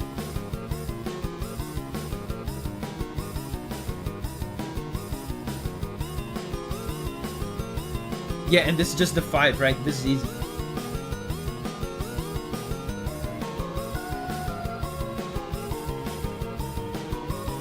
Very cool. I wonder how because this is not something very common for Toby Fox to do. So he clearly means something with these weird time signatures. I wonder what he means.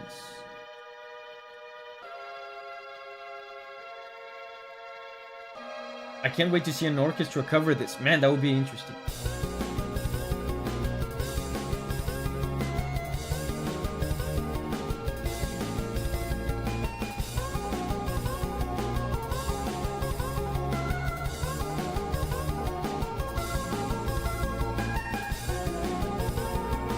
Things are getting unstable.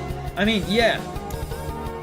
If this part of the game is about instability, this is a fantastic way to express that. Express instability. Constantly shifting the time signature.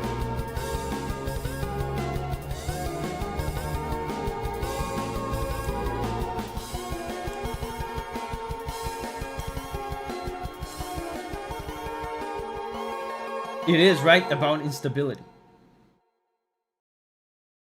Cool. Man, that was cool. Really cool track. Dark Place.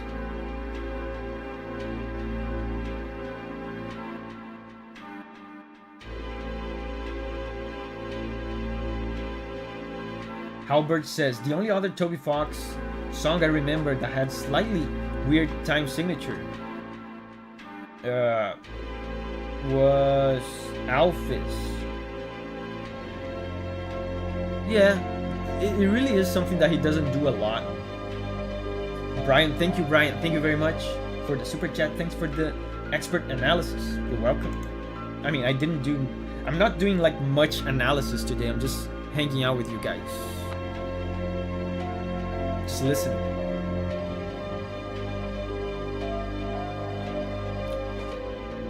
This melody is recurring as well. I recognize it, but I don't know what it is.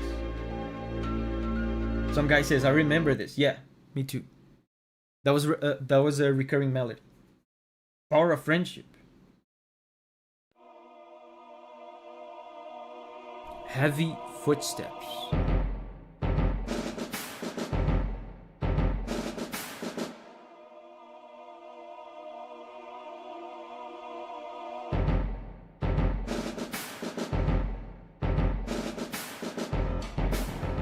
Game just goes dead serious in that segment. It sounds like it, man.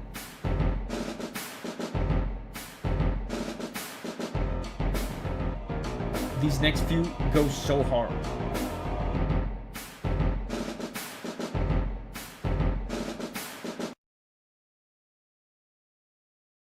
Spawn.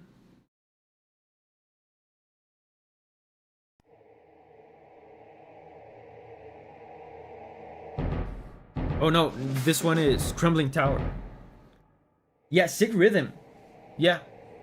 And it's still here, the same rhythm.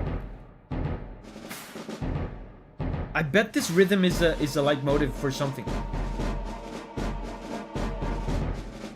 Some people don't know this, but leitmotifs can be anything. It doesn't have to be a melody. It can be a rhythm, it can be like a rhythmic figure, it can be chords. I wonder if this rhythm has any meaning.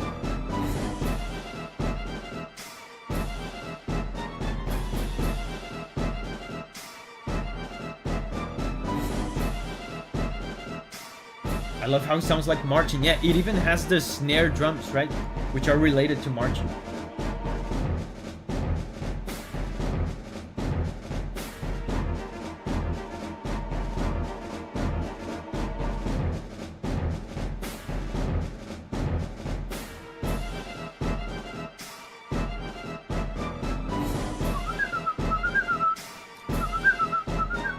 So much tension in this. And it's crumbling tower, interesting. I wonder, like I mentioned at the beginning of the stream, I wonder if this is an Ocarina of Time situation where you have to flee a crumbling place.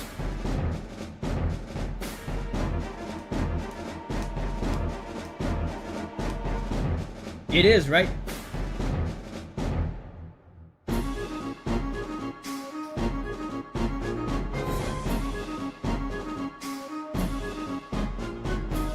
You have to climb a crumbling tower. Interesting. Kind of the opposite, yeah.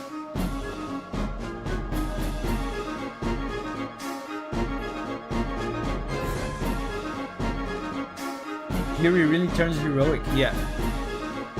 I mean, the whole vibe of chapter 4 is more heroic. It's like you have something important to fulfill, right?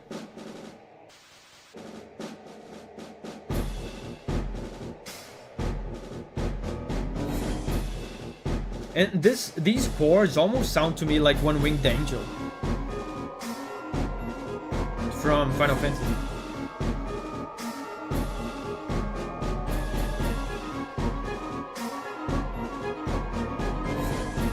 Now it doesn't sound like it anymore, but before the melody came in, there were some One Winged Angel vibes there.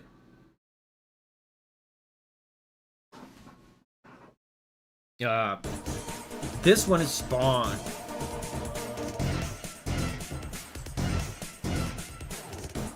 They keep doing this. They keep repeating this. But you know, it's faster now. Yeah, it's the same melodies from the previous track. You guys are saying this is not a light motive, but I bet it means something. Because it's too recurring. Even if it's just like a theme for this moment.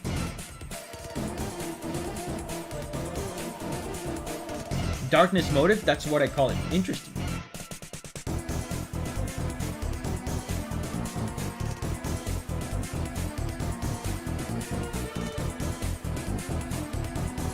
There hasn't been a name for the motive yet.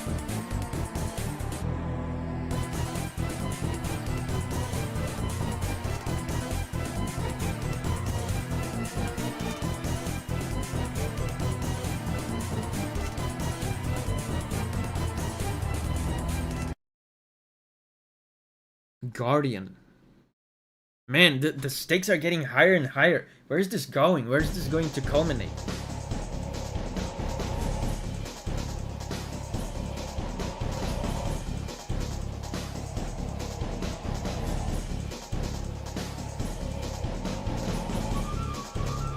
Again, the same little melody from the previous tracks. Oh, this is the final boss. How long is this? It's almost 4 minutes long. These strings, I recognize the melody on these strings. Right? Do I recognize this? The boss is kind of hard and has a lot of HP. Yeah, I can tell because his music is 5 minutes long. Or rather, 4 minutes long. This is probably the most epic song in the game so far.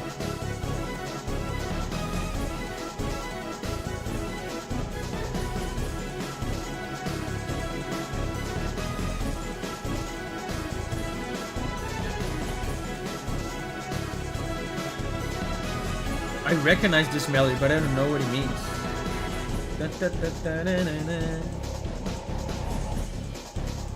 This part with the strings is peak, yeah. The strings in this feel like they are the positive heroic aspect of this battle, trying to overcome the evil, the negative part. The bass, the guitar, the disturbing choirs, they all sound like they represent evil and negativity.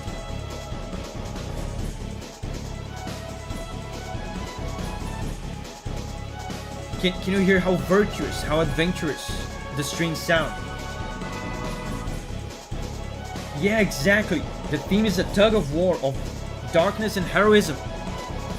High five. Sebastian, high five. Yes.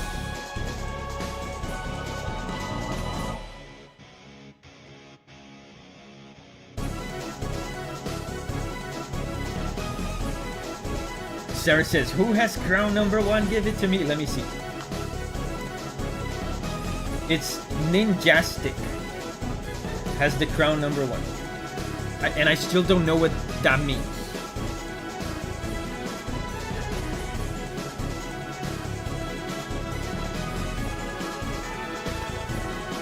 This song reminds me of World Revolution from Chrono Trigger. Yeah. With the two aspects of the theme fighting each other, right?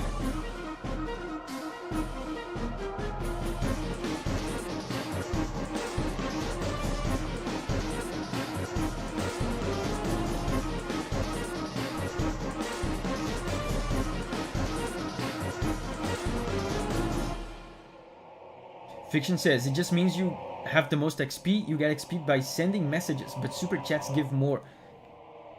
Man, look how disturbing this is.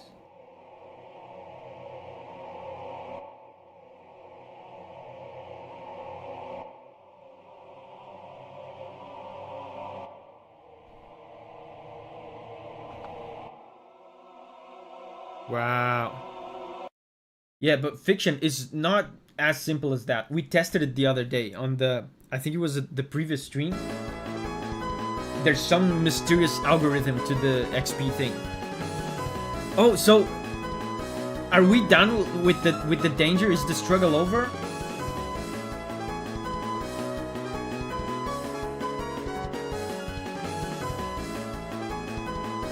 And this is the Toho sequence, by the way. Whoa! Is the Hammer of Justice guy? Did Hammer of Justice guy showed up to help us just now? Still in the fight, just the end of the fight. Okay, so this is a victory lap. We're winning, and Hammer of Justice guy is here to help us. The place where he reigned.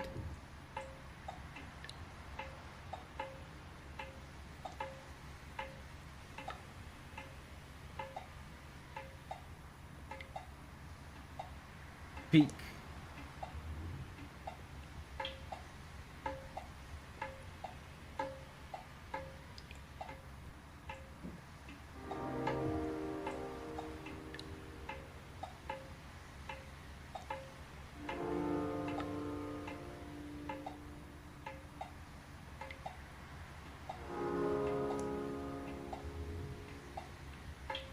Cheris says you'll recognize this.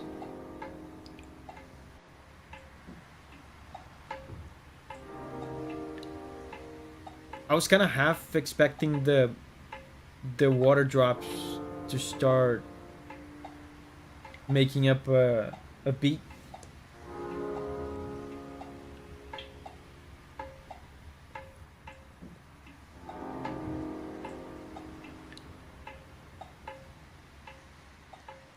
It's raining somewhere else, the place where it rained.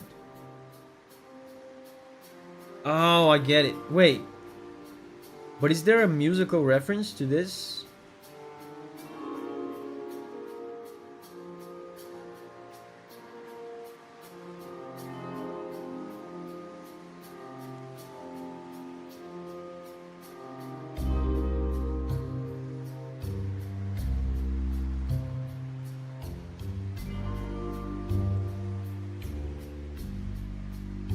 You should listen to the Undertale track again. Yeah, this is probably an Undertale track I don't remember.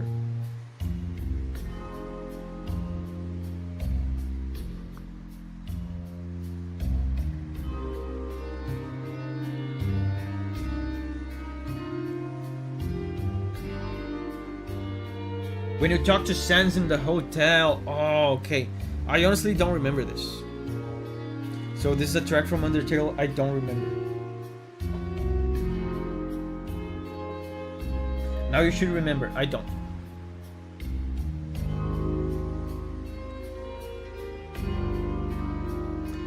Deimos says, from the way you talk about music, we can really hear your passion and experience. Love the content, man. Thank you. Thank you very much, Deimos, for the comment and the super chat. Appreciate it. Absent chat. Absent chat because I didn't remember it? Yeah. I agree. It's the Davi main shit creeping up on me.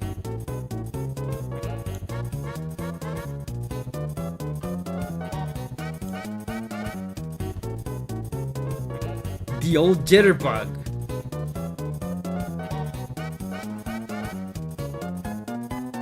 Yeah, and this sounds like Undertale.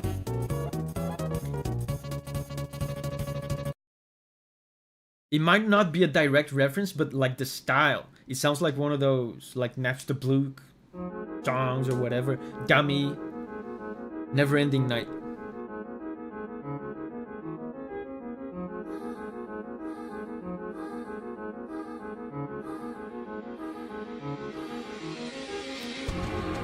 Wow! Why does that one sound so serious all of a sudden? Oh, credits! Oh.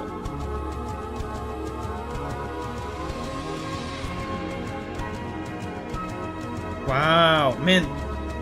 This is so fitting for credits for the 4th chapter. Because chapter 4 has been so serious, right? Almost the whole way through.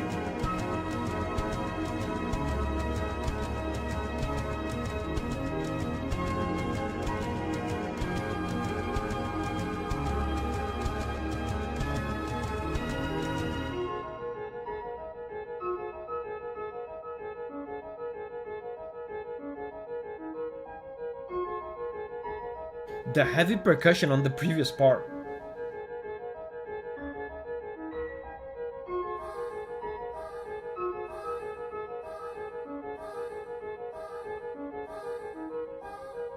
Gives this such a sense of scale.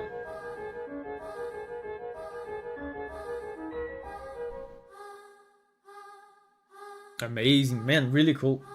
It's this credits theme, it doesn't feel conclusive, right? It's like they're setting up the next adventure already for the next chapter. The legend.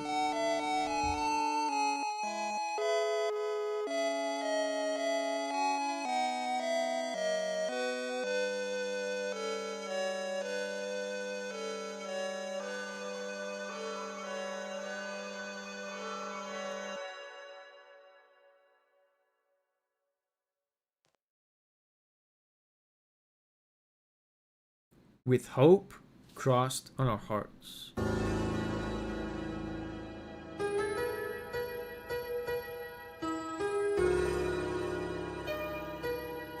Yeah. Recognize this?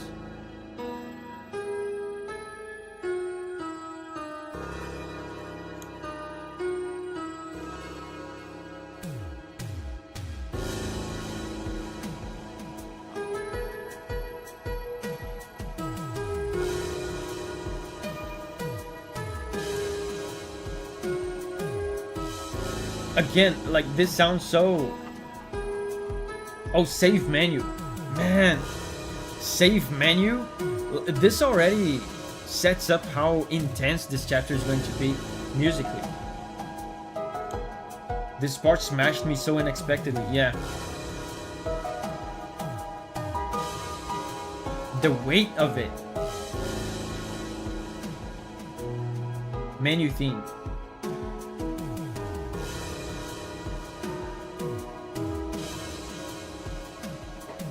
And what's interesting is that the chapter is all high stakes like this, but I didn't feel a conclusion. I didn't feel like an ending, a resolution. The credits theme was very not resolved. It felt like they were setting up something. No conclusion for sure. Yeah. But you know, you guys can say, well, of course, there's chapters, right? There's more chapters after this. But you know, credits theme for the first chapter felt conclusive. The other credits theme from the previous chapters felt like they were wrapping up this nice little adventure. Of course, we knew there was going to be more, but they were giving us the satisfaction of wrapping all this little chapter up into a nice little conclusive ending. They did not do that for the fourth chapter. Volume adjustment.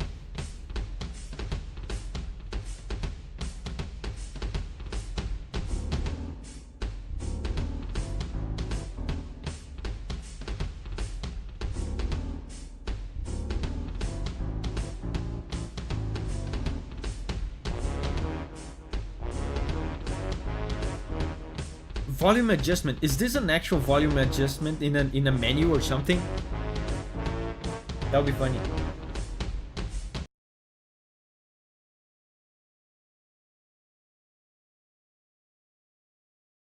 Cat swing.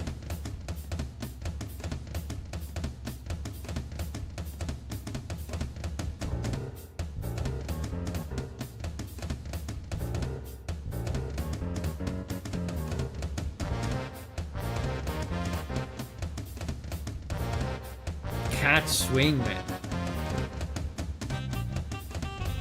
The drums going crazy. Secret boss. This is a secret boss. So the adventure is basically over. This is just extra stuff, right?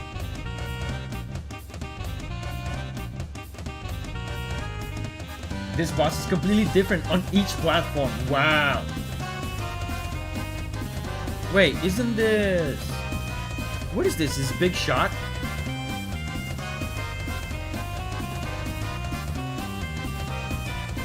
That's Big Shot, right? Additional content.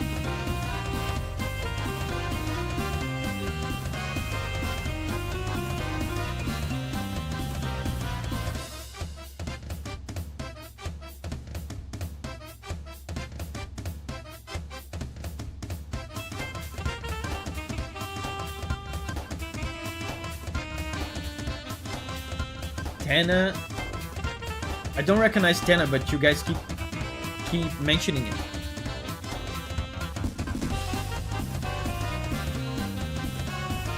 Tana, yeah. Yeah, and Big Shot, the attack notes from Big Shot.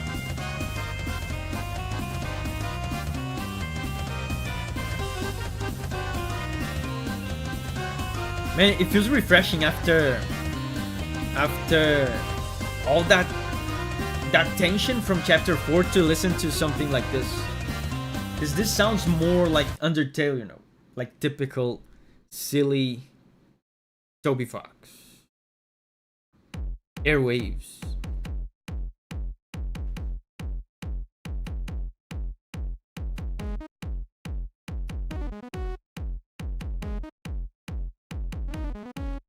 Apple Juice says, God, I love Airwaves.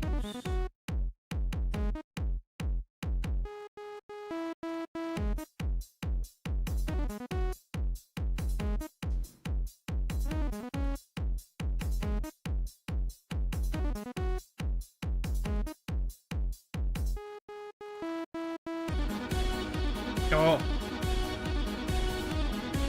I expected this to be just a joke track from that weird beginning.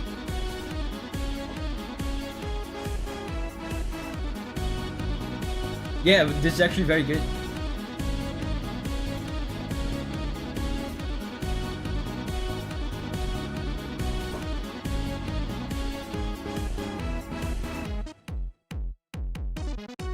Castle says, Concert for You is the best song by far. Is it good? Oh, all 3 seconds of it are good.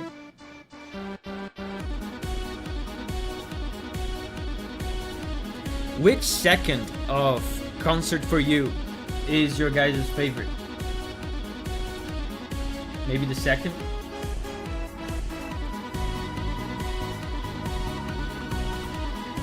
Comadina says 3. Castle Eater says 2 to 3.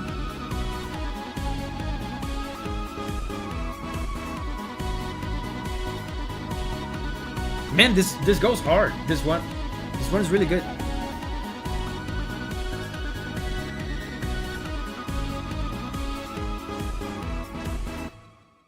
Okay. Next up is Concert for You.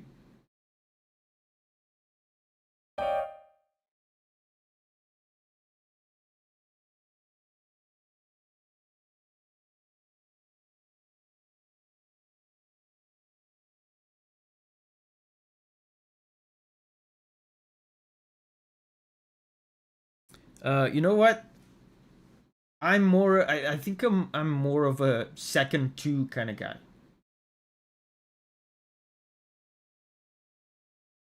But guys, this was a very fun stream. Man, I'm really glad I did this.